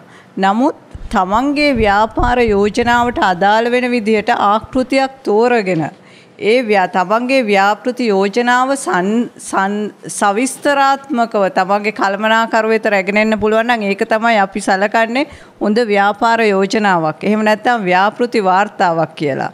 අපි ව්‍යාපෘති වාර්තාවක් කියලා මේ ලොකු වචනෙන් කිව්වට අපි මෙතනදී දේශාන් වෙන්නේ මේ ප්‍රශ්න කිහිපයකට උත්තර දෙනවා. මේ ව්‍යාපාරික අදහස සාර්ථක ව්‍යාපාරයක් දක්වා ගෙනියන්නේ කොහොමද කියන එක අපි පියවරෙන් පියවර වසරින් වසර මේ ව්‍යාපාරේ නගා සිටවන්නේ කොහොමද කියලා ඒ ඊටමත් සවිස්තරාත්මක විස්තරයක් දෙන එක තමයි මේ ව්‍යාපෘති වාර්තාවකින් අපි බලාපොරොත්තු වෙන්නේ. මම ඔබට පැහැදිලි කරන්නම් බැංකුකරුවෙක් විදිහට ව්‍යාපෘති වාර්තාවකින් අපි මොනවද ව්‍යවසායකයා තුලින් දකින්න කැමති කියන එක. එතුමා තුලින් මෙයා ව්‍යාපෘති වාර්තාව තුල සඳහන් වෙන්න ඕනේ මොනවද කියන එක මම විස්තර කරන්නම්. ඒකෙදි පළවෙනි අංගය තමයි මේ ව්‍යාපාරික අදහස ආවේ ව්‍යවසායකයාට. එහෙනම් මේ ව්‍යාපාරික අදහස ඉතාමත් සවිස්තරාත්මකව මේ හැම පරිච්ඡේදයක්ම ඉතාමත් ඇකියුරේට් විදියට අපිට මේ ව්‍යාපෘති වාර්තාව ලබා දෙන්න ඕනේ. ඊට අමතරව අපි තවත් කරුණක් බැලුවොත් මේ ව්‍යාපාරයේ තමන් සැපයීමට බලාපොරොත්තු වෙන භාණ්ඩයක් තියෙනවා, එහෙම නැත්නම් සේවාවක් තියෙනවා. එතකොට මේ සැපයීමට බලාපොරොත්තු වෙන භාණ්ඩය හෝ සේවාව ඒ තමන් සැපයීම දක්වා ගෙනෙන්න තමන්ගේ මාකට් එක හොයාගෙන තමන් මේ විකුණලා ආදායම ලබන තැනට වෙනකන් අපිට කොහොමද මේකට දායකත්වය දෙන්නේ කියන එක අපි බලන්න ඕනේ. එතකොට ව්‍යවසායකයා කොහොමද මේ පියවරෙන් පියවර කොහොමද මේ උපාය මාර්ගයේ සැලසුම් කරන්නේ කියන එක අපි බලන්න ඕනේ. එතකොට මේකට අමුද්‍රව්‍ය අපි දැන් පළතුරු විකුණලා එතකොට අපි කියමු පළතුරු පිටරට යවන ව්‍යාපාරයක් පටන් ගන්නවා කියලා. එතකොට මේ පළතුරු අපි හොයාගන්නේ කොහොමද? අපි පළතුරු ඩිරෙක්ට් ගොවියගෙන් ගන්නවද? එහෙම නැත්නම් අපි ප්ලාන්ටේෂන් එකක් ත්‍රූ ගන්නවද? ඒ වගේ කොහොමද අනිත් එක ඒ වගේ ප්‍රයිසස්. එතකොට අපිට බෑ මේ unrealistic price එකකට ගන්න. අපිට මාකට් එකේ තියෙන price එකට competitive price එකකට අපි ගන්නත් වෙනවා. එතකොට අපි කොහොමද මෙතන ලාභයක් අපේ නිමි භාණ්ඩයට ලාභයක් තියෙන පරිදි මේ පළතුරු ටික අපි ගන්නෙ. ඊට පස්සේ දැන් අපිට මෙතන processing එකක් අපිට එකපාරට මේක තියෙන විදිහටම පිටරට යවන්න බෑ. ඒ export quality එකට ඒ standards වලට අපි මේ පළතුරු පිළියෙල කරන්න ඕනේ. සමහර වෙලාවට විජලනය කරන්න සිදු වෙයි, නැත්නම් වෙනත් උපාය මාර්ගයක් මෙතන යොදන්න සිදු වෙයි. එතකොට අපි කොහොමද අපි කොච්චර සේවක සංඛ්‍යාවක් මෙතන යොදවා ගන්නවද? එතකොට අපිට මේ පළතුරු වලට මේ process එකට අපිට machinery එකක්, අපිට factory එකක්, ගබඩා කරලා තියාගන්න ගබඩා පහසුකම් ඒ සියල්ල අපේ මේ plan එකේ තියෙන්න ඕනේ. එතනින් එහාට ගියපුවම මේ නිමි ද්‍රව්‍ය අපි export quality එකට ඒ standards අපි ගන්නෙ කොහොමද? ඒවට අවශ්‍ය වෙන standards මොනවද? ඒව අපි standards වලට ගන්නෙ කොහොමද? Tamanට තියෙන හැකියාව අපිට පෙන්වන්න ඕනේ. බැංකුකරුවාට තමන්ගේ හැකියාව මේ ශක්්‍යතාව පෙන්වන්න ඕනේ. ඊට පස්සේ අපිට ගිහිල්ලා මේ නිමි භාණ්ඩ අපි එක්ස්පෝර්ට් මාකට් එකට යනකොට මේ ඉන්ටර්නැෂනල් ට්‍රේඩ් එකේ කොහොමද අනිත් ප්‍රයිසස් කොහොමද අපේ කම්පිටිටර්ස්ලා කවුද? එතකොට මේකට ආදේශ කරන්න තව මොනවද අපිට මාකට් එකේ තියෙන්නේ? ඒ සියලුම දේ සහ තමන්ගේ මේ නිමි භාණ්ඩයට ප්‍රයිසින් කරනකොට කම්පිටිටිව් ප්‍රයිස් එකක් ඒ පැත්තෙනුත් අපිට දෙන්න වෙනවා, නැත්නම් අපේ භාණ්ඩය අලෙවි කරගන්න බැරි වෙනවා. ඒක නිසා ඒ සියලුම කාරණා ඇතුළත් වෙන විදිහට අපේ ව්‍යාපාර වාර්තාව මුල ඉඳන්ම ඒක පිළිවෙල වෙන්න ඕනේ. ඊට අමතරව තුන්වෙනි කාරණයක් තියෙනවා. ඒක තමයි මම හිතන්නේ අපි බැංකුකරුවන් විදිහට වැදගත්ම අපි බලාපොරොත්තු වෙන්නේ. මේ සියලු කාරණා ඊටමත් තාත්වික ගණන් වලින් තමයි, තාත්වික මුදල් ඒකක වලින් තමයි මේක අපිට එන්න ඕනේ. එතකොට මේ unbelievable prices වලට අපිට යන්න බෑ. මේ reality එකත් එක්ක යන්න ඕනේ. එතකොට තමන්ගේ මේ සියලුම මුදල් ඒකක වලින් අවුරුදු 5කට නොඅඩු කාලයකටවත් අපිට මේ වාර්තාව ලැබෙන්න ඕනේ. මොකද බැංකුකරුවන් විදිහට අපි දැකලා තියෙන නොයෙකුත් අපි දැකලා තියෙන ගොඩක්ම මේ ව්‍යාපෘති යෝජනා අපිට ගෙනල්ලා අසාර්ථක වෙච්ච තැන්. ඒතකොට අපිට හොඳ අත්දැකීමක් තියෙනවා මේ අපි ව්‍යවසායකයා විසින් දෙන වාර්තාව මේක ඇකියුරේට් වාර්තාවක්ද නැත්නම් මෙතන තාත්වික වෙන්නේ නැද්ද? ඒ සියලු දේ දැනගන්න මේ ඔබගේ කළමනාකරුවා තුළ හොඳ දැනුමක් තියෙනවා. එතනින් එහාට ගිහිල්ලා මේ ව්‍යාපෘති වාර්තාව විතරක් නෙමෙයි ඒ ව්‍යවසායකයා මේ ව්‍යාපෘති වාර්තාව තුළින්ම පෙන්වන්න ඕනේ Tamanට තියෙන මූල්‍ය හැකියාව. තමන්ගේ දැන්ට ව්‍යාපාරයක් කරගෙන ආව නම් ඒකේ ව්‍යාපාරයේ පරිමාව ඒ වගේම තමන්ගේ මුල්‍ය පරිපාලනය සහ තමන්ගේ මුල්‍ය විනය කියන දෙක කොච්චර දුරට ආරක්ෂා කරගෙන මේ ව්‍යාපෘතිය කරන්න පුළුවන්ද කියන එක ඔහුට දැනටමත් මේ කළමනාකරුවට පෙන්වන්න පුළුවන් නම් කළමනාකරුවන්ගෙන් හොඳ ප්‍රතිචාරයක් ලබා ගන්න පුළුවන් දේශාන්.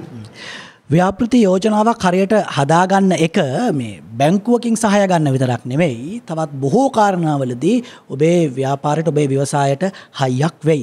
මේ දැනුම අපි ඔබත් එක්ක බෙදාගන්නේ ඔබ පටන් ගන්න සූදානම් වෙන ව්‍යවසාය හරි තැනින් හරි විදිහට පටන් ගන්න. එහෙම වුණොත් ඔබට යන්න පුළුවන් දුර බොහොම නිසා ඒ සඳහා මඟ පෙන්වන්න.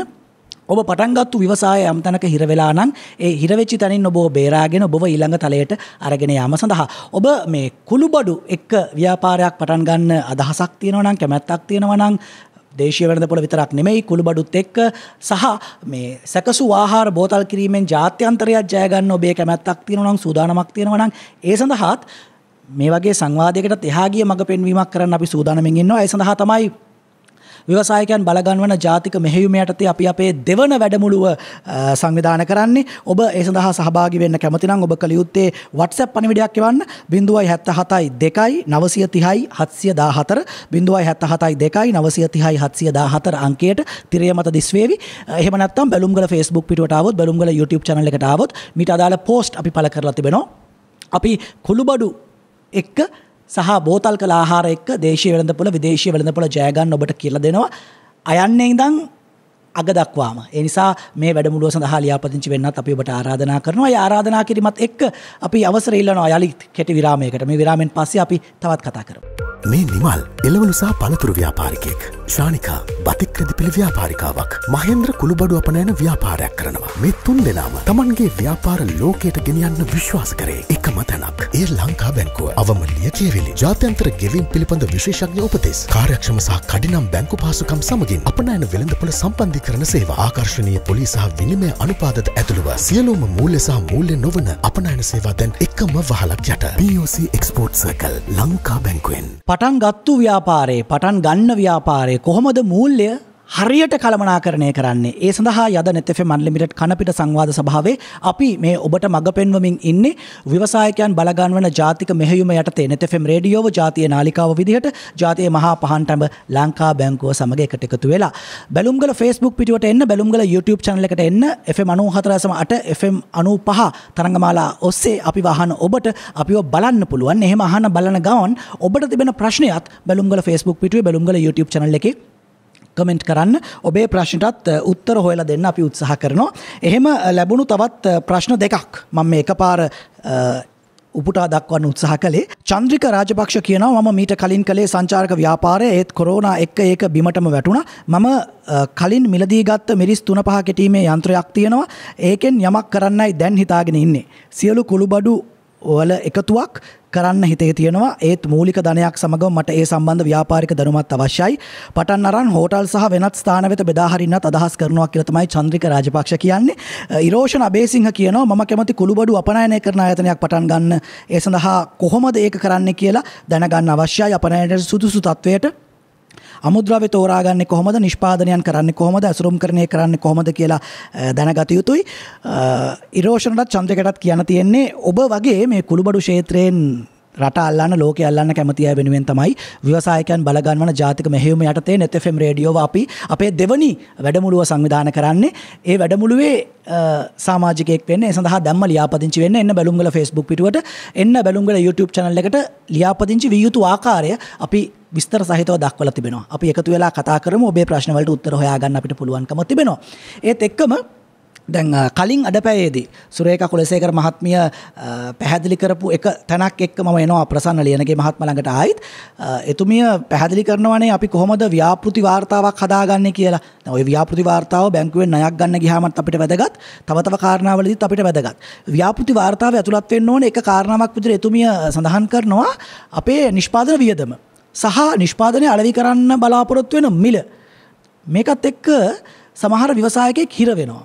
ඔවුන් මේ තමන්ගේ නිෂ්පාදනවල මිල හරියට නියම කරන්න ප්‍රමාණවත් අවබෝධයක් නැහැ. කොහොමද කරගන්නේ කියලා ප්‍රශ්නයක තියෙනවා. ඒ නිසා ඔය හිතිච්ච ගාණක් හෝ මාකට් එකේ තියෙන ගාණක් දානවා. අපි කොහොමද හරියට කොස්ටිං එකක් කරන්නේ? අපි පටන් ගත්තොත් කොස්ටිං එකට කලින් ওই ව්‍යාපෘති වාර්තාව ගැන විනාඩියක් අරගෙන ව්‍යාපෘති වාර්තාවක් කරන්න පටන් ගත්තට පස්සේ තමයි තේරෙන්නේ දිල්ෂාන් තමන්ගේ ව්‍යාපාරේ මොන වගේ අඩලුඩුකම් තියෙනවද කියලා. අපි හිතමු කාගේ හරි සාම්පල් එකක් අරගෙන ව්‍යාපෘති වාර්තාව බලාගෙන හදනවා කියලා. ඒත් අපිට තේරෙනවා අපිට ෆයිනෑන්ස් කරන්න යනකොට අපි මේක කරලා නැහැනේ. ඊට පස්සේ අපේ තත්ත්වය ගැන සඳහන් කරනකොට අපි කොහොමද දැන් අපේ තත්ත්වය ගැන බැංකුවට කියන්නේ. අපි ඒකට සර්ටිෆිකේෂන් එකක් තියෙනවද? එහෙනම් සර්ටිෆිකේෂන් එකක් ගන්න ඕන. ඔය වගේ ව්‍යාපාරික ඒ කියන්නේ ප්‍රොජෙක්ට් රිපෝට් එකක් හදන්න ගත්තට පස්සේ තමන්ගේ පේන්න ගන්නවා මේ තියෙන ඔක්කොම හිල් ටික. ඒක නිසා අනිවාර්යයෙන්ම මේක ණයක් ගන්න හරි මොන හරි නැතත් අපිට මේ බිස්නස් ප්‍රොපෝසල් එකක් හදන එක හරිම වැදගත්. අපි එමු මේ කොස්ටිං කියන එකට.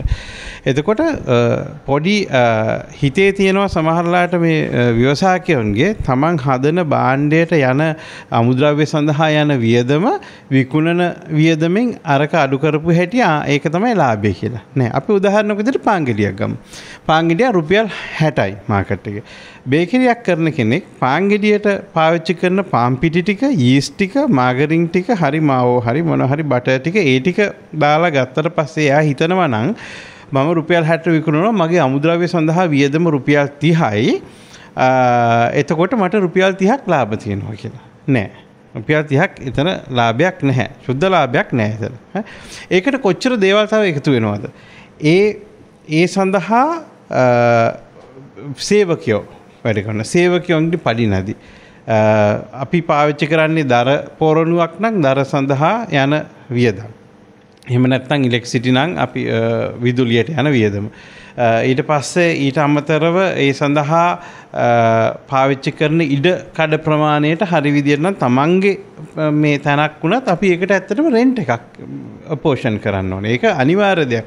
සමහර අය හිතන බිල්ඩින් එක මගේ නිසා මේ මට ඕන දෙයක් ඒක ප්‍රශ්නේ නෑ. නමුත් තමන්ගේ බිල්ඩින් එකක් වුණත් තමන් දැනගන්න ඕනේ ඒකට හැමතිස්සෙම දැන් මම ව්‍යාපාරිකයෙක් මගේ ව්‍යාපාරේ මගේ බිල්ඩින් එක තියෙනවා නම් ඇත්තටම මම කියන්නේ හැමතිස්සෙම මගේ මේ සේවාදායකයන්ට ඒ බිල්ඩින් එකට ඔයා මාසෙන්දි රෙන්ට් එකක් ගන්න ඔයාගේ ව්‍යාපාරේ.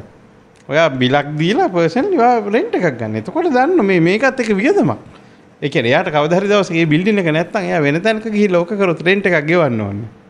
එතකොට ට්‍රාන්ස්පෝර්ටේෂන් කොස්ට් එක ඩිස්ට්‍රිබියුෂන් එකට මේ වගේ ඔකිනොකි ඒ ඔක්කොටම අමතරව අපි හිතමු මේ ව්‍යාපාරයේ වැඩ කරන accountant කෙනෙක් ඊළඟට CEO කෙනෙක් ඊට පස්සේ සමහරට එයාගේ පඩිය මේ සියලුම දේවල් වල කොටසක් අර පාන් ගෙඩියේ කොස්ට් එකට එනවා. එහෙම නැතුව ලාභේ විකුණුම් මිලෙන් අමුද්‍රව්‍ය වල මිල අඩු කරාම ලැබෙන සම්පූර්ණ එක කියලා හිතලා ගණන් හැදුවොත් ගාණ වර්ධිනවා. ගාණ වැරදිලා ඊට පස්සේ ඒක හිතාගෙන ඒ ලාභේ බිස්නස් එකෙන් එළියට ඇද්දොත් ගාණ කොහෙත්ම වැරදිලා යනවා. ඊට පස්සේ බිස්නස් එක නැති වෙලා යනවා. ඒක නිසා හැමතිස්සෙම අර ප්‍රමාණය දැන් සමහර කට්ටිය දැන් ගොඩාක් මේ කරන වැරද්දක් මේ සුළු හා මධ්‍ය ප්‍රමාණ ව්‍යාපාරිකයෝ ගිලකම අනේ ওই විදියට ඔච්චර කොස්ටිං කරන්න බෑ. ඒකට හිතේ හැමතිස්සෙම තියෙන මේ විකුණන භාණ්ඩ වලට හරියට කොස්ටිං එකක් හරි අමාරුයි. මේ බිස්නස් එකේ නෑ එහෙම එකක් නෑ. ඕනම එකක් කොස්ටිං කරන්න පුළුවන්. හැබැයි කොස්ට් කරන්න මෙයා හරියට සිස්ටම් එකක් දා ගන්න ඕනේ. ඒකට අපි කියන්නේ ප්‍රොසෙස් එකක් කියන්නේ. ඒ කියන්නේ දේවල් සිද්ධ වෙන විදියක් සහ ඒ හැම තැනකම චෙක් වෙන ගේට් විදිය. අපි හිතමු මෙහෙම දැන් අපිට ස්ටෝ එකක් නැතුව බේකරිය උදාහරණයට අපි ආපහු ගමුකෝ. බේකරියට පිටි ටික ගෙනල්ලා බානවා, යීස්ට් ටික ගෙනල්ලා බානවා. එතකොට එතන ඉන්න මේ වැඩ කරන කෙනා කිසිම ගාණක් වීමක් නැහැ. පිටි ගෝණිය දැම්මා අතට අහුවෙන කිලෝ එකද දෙකද යීස්ට් ටික ගහලා දැම්මා. එතකොට කොස්ටිං කරන්න බෑ. ඒකට එයා ඉස්සෙල්ලා හිතන්න ඕනේ මේක කොස්ටිං කරන්න නම් මං අද දවසට පාන් ගෙඩි 1000ක් හදනවා නම් මේ 1000ට කොච්චර පිටි ප්‍රමාණයක් මම නිකුත් කරනවද? ඒකට අදාළ විද්‍යාත්මක විදියට යීස්ට් ප්‍රමාණය කොච්චරද බටර් ප්‍රමාණය කොච්චරද අන්න එතකොට කොස්ටිං කරන්න පුළුවන්. එතකොට එයා යීස්ට් බටර් ගත්ත මිල තියෙනවා අපි සප්ලයර්ගෙන් ඊට පස්සේ එයා ඉෂුව කරපු ගාන තියෙනවා ඊට පස්සේ වේස්ට් එක දෙවෙනි කාරණේ ගොඩක් අය කන්සිඩර් කරන්නේ නැති වේස්ට් එක. අපි තුන් පාන්ගෙඩි 1000ක් හැදුවා. ඒක අපි බෙදා හැරියට පස්සේ දවස් අන්තිමේ තව පාන්ගෙඩි 100ක් අපිට ආවා. ඒක විසි කළා දානවා. හැබැයි ඒකත් කොස්ට් එකක්නේ. ඒක මම විකුණන නම් හම්බෙන ගාන නැතත් ඒකට ගිය ප්‍රොඩක්ට් එකට ඒකට ගිය ඉලෙක්ට්‍රිසිටි ඒ හැම එකම කොස්ට් එකක්. ඒකට ඒකත් කොස්ටිං එකේ එන්න ඕනේ. ඒකට මේ සියලුම දේවල් ගත්තට පස්සේ අපේ අන්තිම කොස්ට් එක හදන්න පුළුවන්. මේ ගිණුම් තැබීමේ ඉඳන් මූල්‍ය හැසිරවීමේ විද්‍යානුකූල පදනමක් තියෙනවා කියන එක තමයි අපිට මේ පැහැදිලි වෙන්නේ. එතකොට සහායකයෙක් විදිහට බැංකුවක් තබා ගැනීම අපිට වැදගත්ද? සුරේඛා කුලසේකර මහත්මිය අපිට පැහැදිලි කරන්න. කෙනෙක් සමහරට පහසුවට අත්පිට ගනුදෙනු තමයි පුරුදු වෙලා ඉන්නේ. කෑෂ් දුන්න බඩු ගත්තා. නැත්තම් අනිත් පැත්තෙන් බඩු ගත්තා කෑෂ් දුන්නා. ඒක එහෙමම නැතුව ගිණුමක් කරහා බැංකුවක් කරහා මේ ගනුදෙනු ටික කරන එක ව්‍යවසායකයෙකුට ව්‍යාපාරිකයෙකුට වඩා වාසි සහගතයිද? එහෙමද විය යුත්තේ නැත්තම් ඔය කරන් යන විදිය හොඳයිද? නෑඩේෂන් ව්‍යවසායකයෙක් වුණාම හැම වෙලාවෙම තමන්ගේ ලැබීම් සහ ගෙවීම් තමන්ගේ ගිණුමක් හරහාම සිදු කළ යුතුයි. මේකට මං කියන මේකේ වැදගත්කම මොකද්ද කියලා. තමන්ගේ ව්‍යාපාරයේ පරිමාව බලා ගන්න. තමන්ගේ ව්‍යාපාරේ පරිමාව කොච්චර ට්‍රාන්සැක්ෂන්ස් ප්‍රමාණයක් තමන් කරාද? එහෙම නැත්නම් තමන් මාසයකට කොච්චර බිස්නස් එකක් කරාද? ඒ සියලු දේ විදහා දක්වන්න පුළුවන් එකම ප්‍රකාශය තමයි මේ අපි ගන්න බැංක් ස්ටේට්මන්ට් එක. එතකොට මම මේක උදාහරණයකින් කියන්නම් දේශාන්. මොකද අපි ගමු මේන් කොන්ට්‍රැක්ට් එකකට සබ් කොන්ට්‍රැක්ට් කෙනෙක් ඉන්නවා කියලා. ඔහුට ආදායම ලැබෙන්නේ මේන් කොන්ට්‍රැක්ට් එකකින්. එතකොට මේ සබ් කොන්ට්‍රැක්ට් එකේ ඉන්නවා තමන් යටතේ වැඩ කරන සේවකයෝ 10 දෙනෙක්.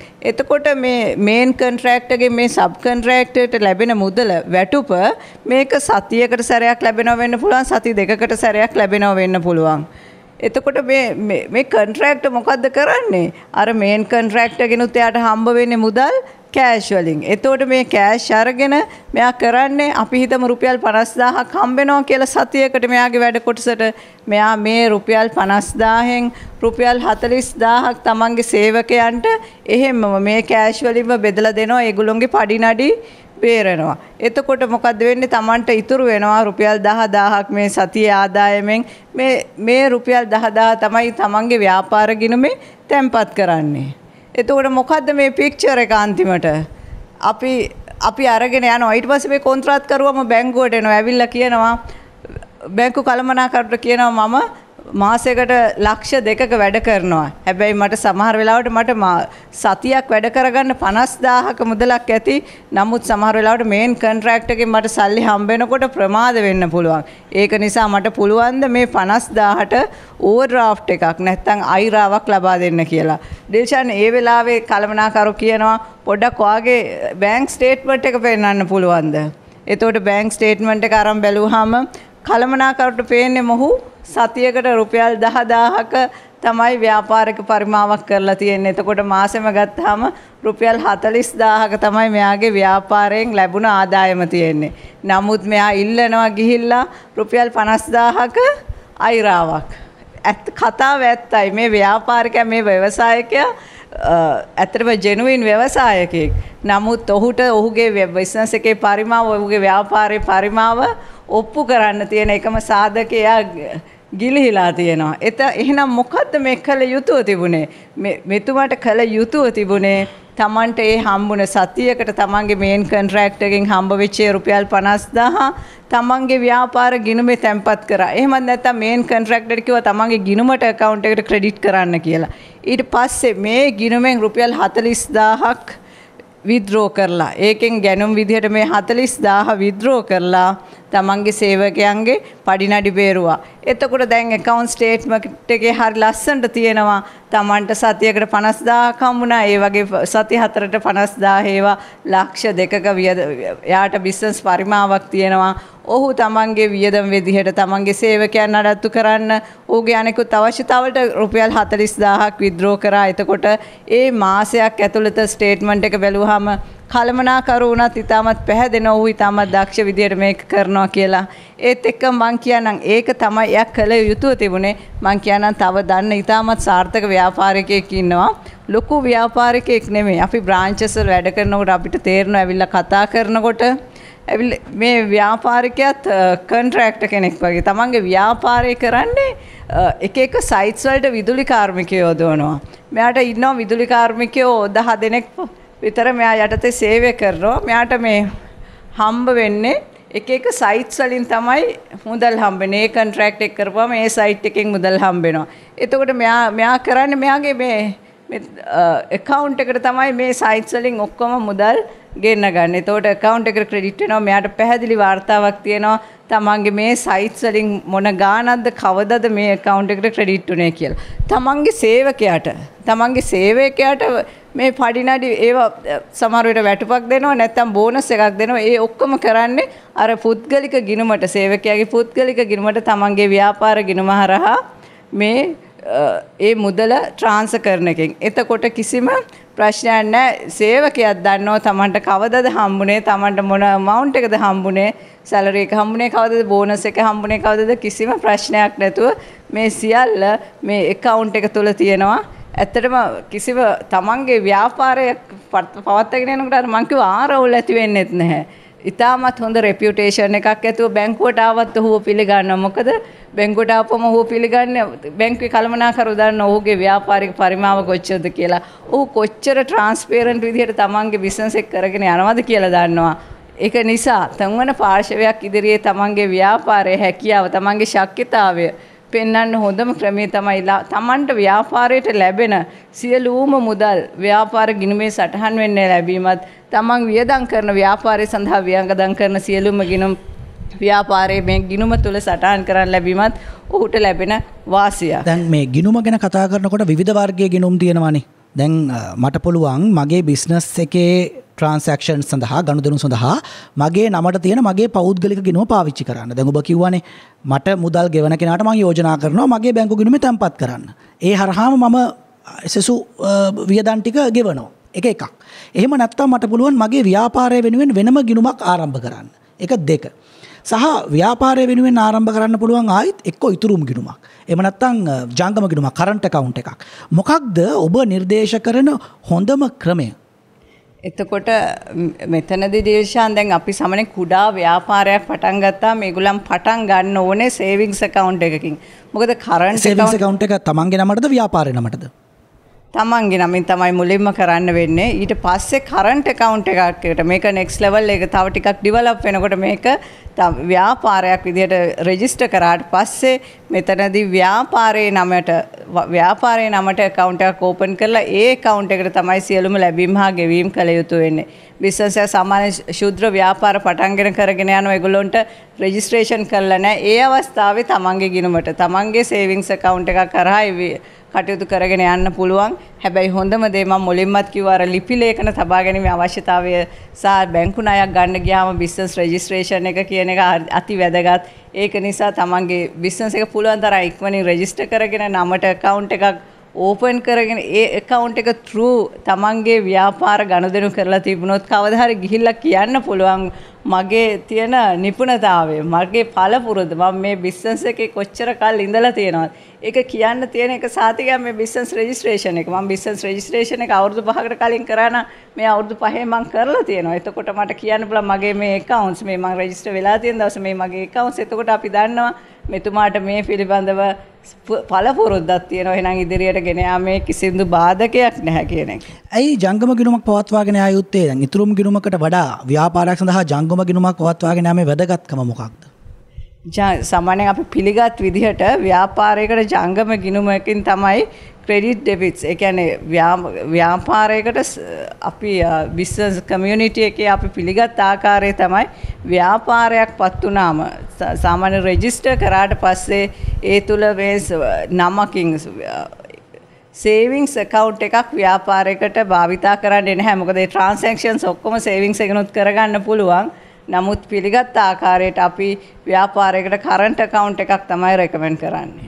සහ දැන් අපිට ලැබුණු ප්‍රශ්න ගණනාවක් තිබුණා. මේ ප්‍රශ්න ගණනාව වෙන වෙනම නමින් සඳහන් කරන්නේ නැතුව පොදුවේ මම මතු කරලා ගන්න උත්සාහ කරන්නේ ගොඩක් අයට තියෙන ප්‍රශ්න නිසා මේ වෙලාවේ අපනයන වෙළඳ පොළට යනකොට හෝ ජාත්‍යන්තරත් එක්ක ගනුදෙනු කරනකොට මම කොහොමද මගේ ගනුදෙනු පවත්වාගෙන යන්නේ කියලා. විශේෂයෙන්ම සමහර ආනයන සීමා මේ වන විට පනවා තිබෙනවා. එතකොට මේ සමහර ආනයන තමයි මගේ නිෂ්පාදනය සඳහා අමුද්‍රව්‍ය. දැන් මේ අමුද්‍රව්‍ය සපයා ගැනීම පිළිබඳ දුෂ්කරතාවකට මුහුණ දීලා ඉන්නවා. දැන් මම කොහොමද මගේ අමුද්‍රව්‍ය ගේන්නේ? ඒ සඳහා කොහොමද මම විදේශ විනිමය ගනුදෙනු කරන්නේ? බැංකුවක් විදිහට අපිට පෙන්වන්න පුළුවන් ද යම් මගක් කොහොමද මේ ප්‍රශ්න නිරවුල් කරගන්නේ? අපනයනකරුවෙක්ට ඔහුට අවශ්‍යයි ඔහුගේ අමුද්‍රව්‍ය පිටරටින් ගේන්න. ඔව්. දේශාන් මෙහෙමයි විදේශ විනිමය ගිණුමක් පවත්වා ගන්නට නම් ඔහු විදේශ විනිමය උපයන්නෙක් විය යුතුයි.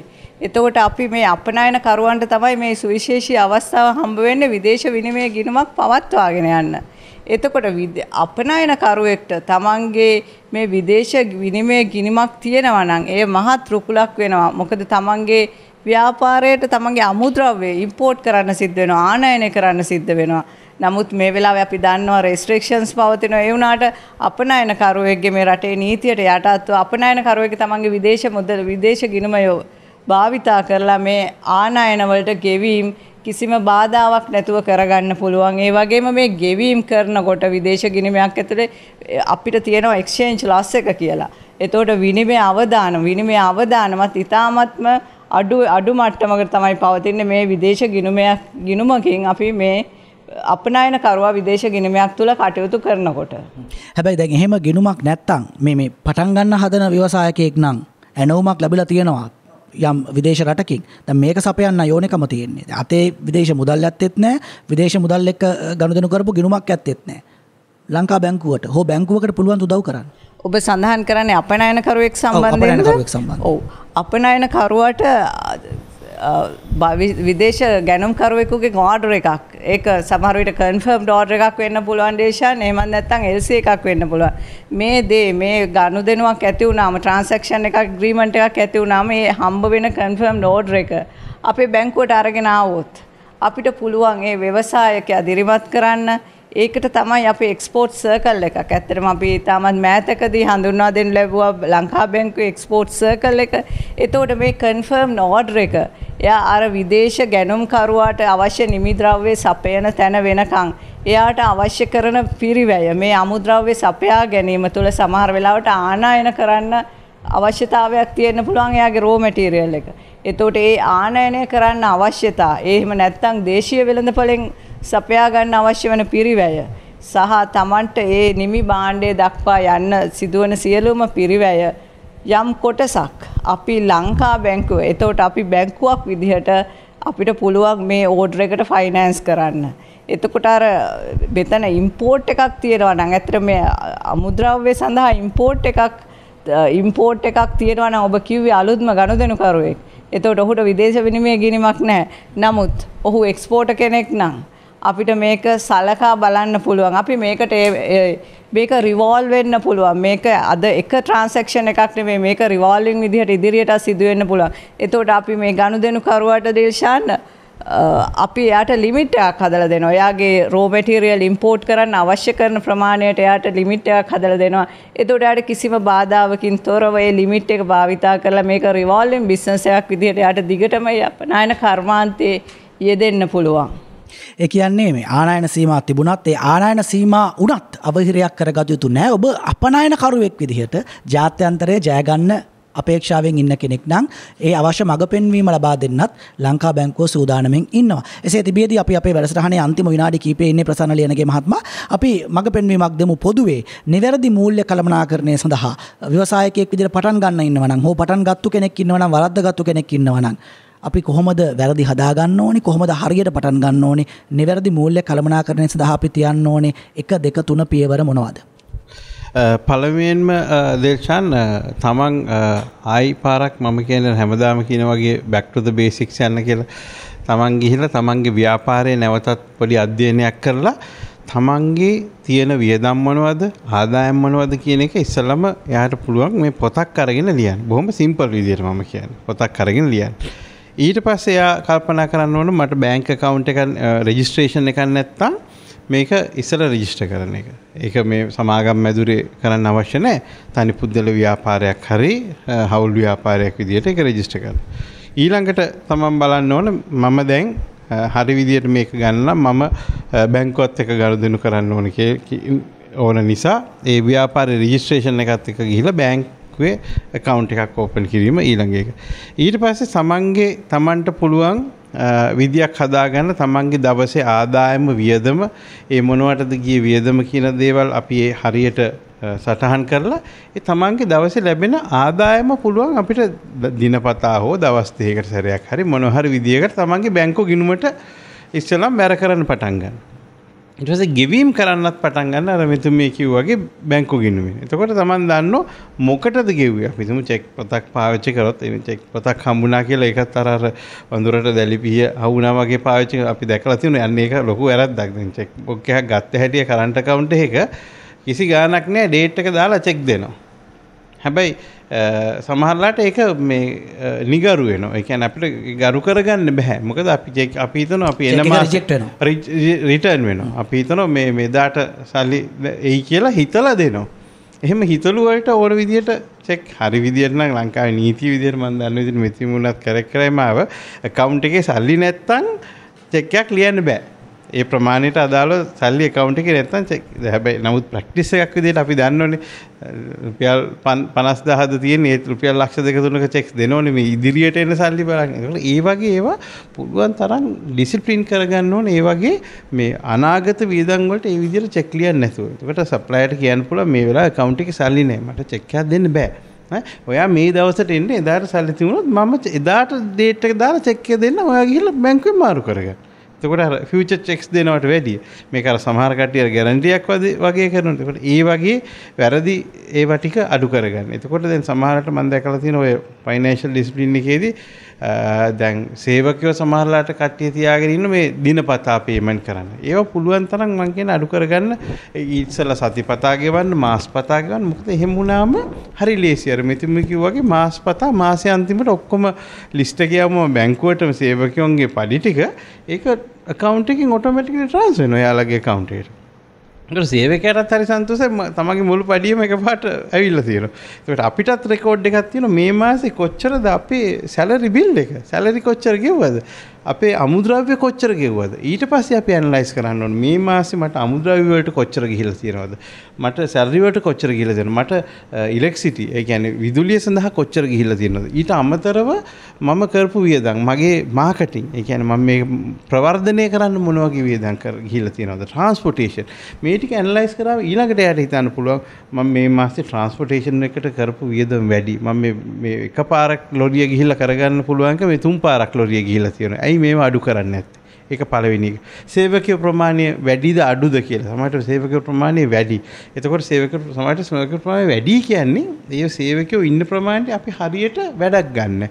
එතකොට ඒ වැඩක් නැති සේවකයෝ එක තැනකින් වෙන තැනකට අපි මාරු කරනවාද අස් කරන්න කියන එක නෙවෙයි. සමහරට ඒ සේවකයා එතෙන්ට සුදුසු නැත්නම් වෙන තැනකට එයා සුදුසු වෙන්න පුළුවන්. මොකද එයාගේ දක්ෂතා වෙන තැනක තියෙනවා. ඒ වගේ ඇඩ්ජස්ට්මන්ට් කරන්න පුළුවන් මේ ෆයිනෑන්ස් එකේ. ෆයිනෑන්ස් කියන්නේ කොලේ ලියනව විතරක් නෙවෙයි. කොලේ ලියලා ආපහු ඒ කොලේ දිහා බැලුවට පස්සේ අපිට යම් දේවල් මේ කොලෙන් ගන්න පුළුවන්. ඒකයි මේ ලියන්න කියන්නේ. ලියන්න හරි Excel sheet එකකට. අපි Excel sheet එකකට දාගත්තොත් graph එකක් හඳින්න පුළුවන්. අපි හිතමු ආදායම මේ අපි හැමදාම තියෙන දිනපතා අපි අර බේකරිය උදාහරණයක් ගමු. එතකොට දිනපතා ආදායම අපි හිතමු Excel sheet එක අරගෙන අපි වගුවක් ගැහුවා කියලා. එතකොට ටික කාලයක් ඔක් කරනකොට එයාට පේනවා මේකේ මේ මොන හරි පැටර්න් එකක් තියෙනවා. ඒ කියන්නේ සඳට වැඩි ආදායම අඟහරුවා අතර මෙහෙම. එතකොට එයාට පුළුවන් බේකරියේ කෑම හදනකොට සඳට මෙච්චර ගාණක් විකුණන සඳට මෙච්චර හදන්න. අඟහරුවා අතර අඩු කරන්න. බදාදාට මෙච්චර ගාණක් දාන්න. සිකුරාදාට මෙච්චර ගාණක්. එතකොට එයා ඒක ඒ කියන්නේ රීඇඩ්ජස්ට් කරාට පස්සේ යාගේ රිටර්න් ගැන අපි කතා කරන්නේ. ඒ කියන්නේ නැවත එන දේවල් ඒවා අඩු වෙනවා.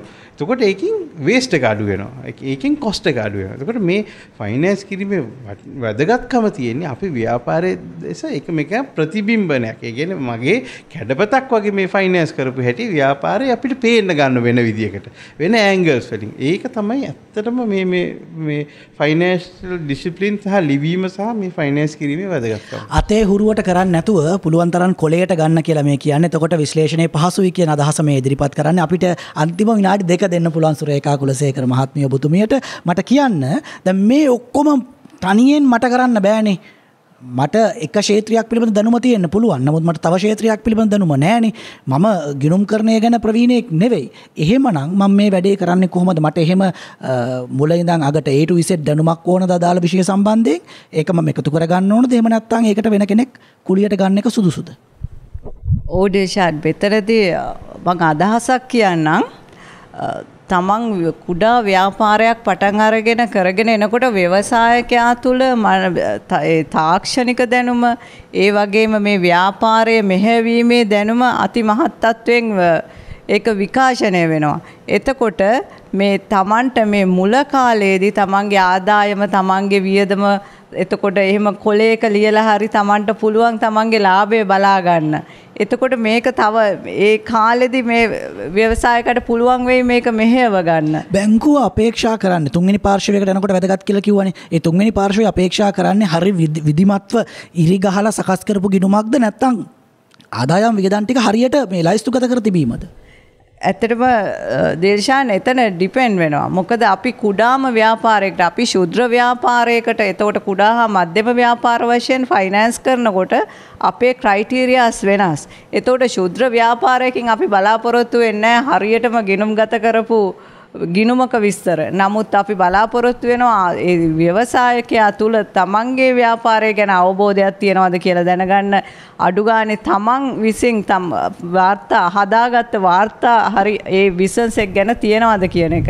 හැබැයි ඊට එහා ලෙවල් එකකට යනකොට අපි අපේ ව්‍යවසාය අපේ කුඩා හා මධ්‍යම පරිමාණ වෙනකොට අපි ඉල්ලනවා සාමාන්‍යයෙන් පිළිවෙලකට සකස් කරගත්ත ආදායම් වියදම් ගිණුම් බැලන්ස් ෂීට්ස් ඒ තත්වයට යනවා සමාගම් වලට යනකොට. ඒතකොට සමාගම් වල නම් මේක විගණනය ව්‍යවස්ථාපිත නීතියක් වෙලා තියෙනවා. එතකොට ඒ ඔඩිටර් කෙනෙකුට ඒ කටයුතු දීලා ඔඩිට් කරපු විගණන වාර්තා පවා ඒ ලෙවල් එකේදී අපි බලාපොරොත්තු වෙනවා. නමුත් ඔබ කියන අපේ මේ ව්‍යවසායකයන්ට කුඩා හා මධ්‍යම පරිමාණයේ ව්‍යවසායකයන්ට අපි එහෙම විගණනය කරපු වාර්තාවක් නොවුනත් තමන් විසින් පිළිවෙලකට සකසාගත්ත වාර්තාවක් අපිට අවශ්‍ය වෙනවා මේක කරගෙන යන්න. ඔබ මුලින් අහපු ප්‍රශ්නෙට මං කිව්වොත් දැන් එතුමට පුළුවන් තමන්ගේ කුඩා ව්‍යාපාර කාලේ තමන්ටම බලා ගන්න පුළුවන්. නමුත් මේ ව්‍යාපාරේ සමහර විට අලුත් වෙළඳපොළකට යයි, සමහර විට තමන්ගේ මොඩල් එක වෙනස් කරයි, සමහර වෙලාවට තමන් එක්ස්පැන්ෂන් එකකට යයි. අන්න ඒ අවස්ථාව වෙනකොට මේ ව්‍යාපාරිකයාට තමන්ගේ මේ මූලික දැනුමෙන් බැරි වෙනවා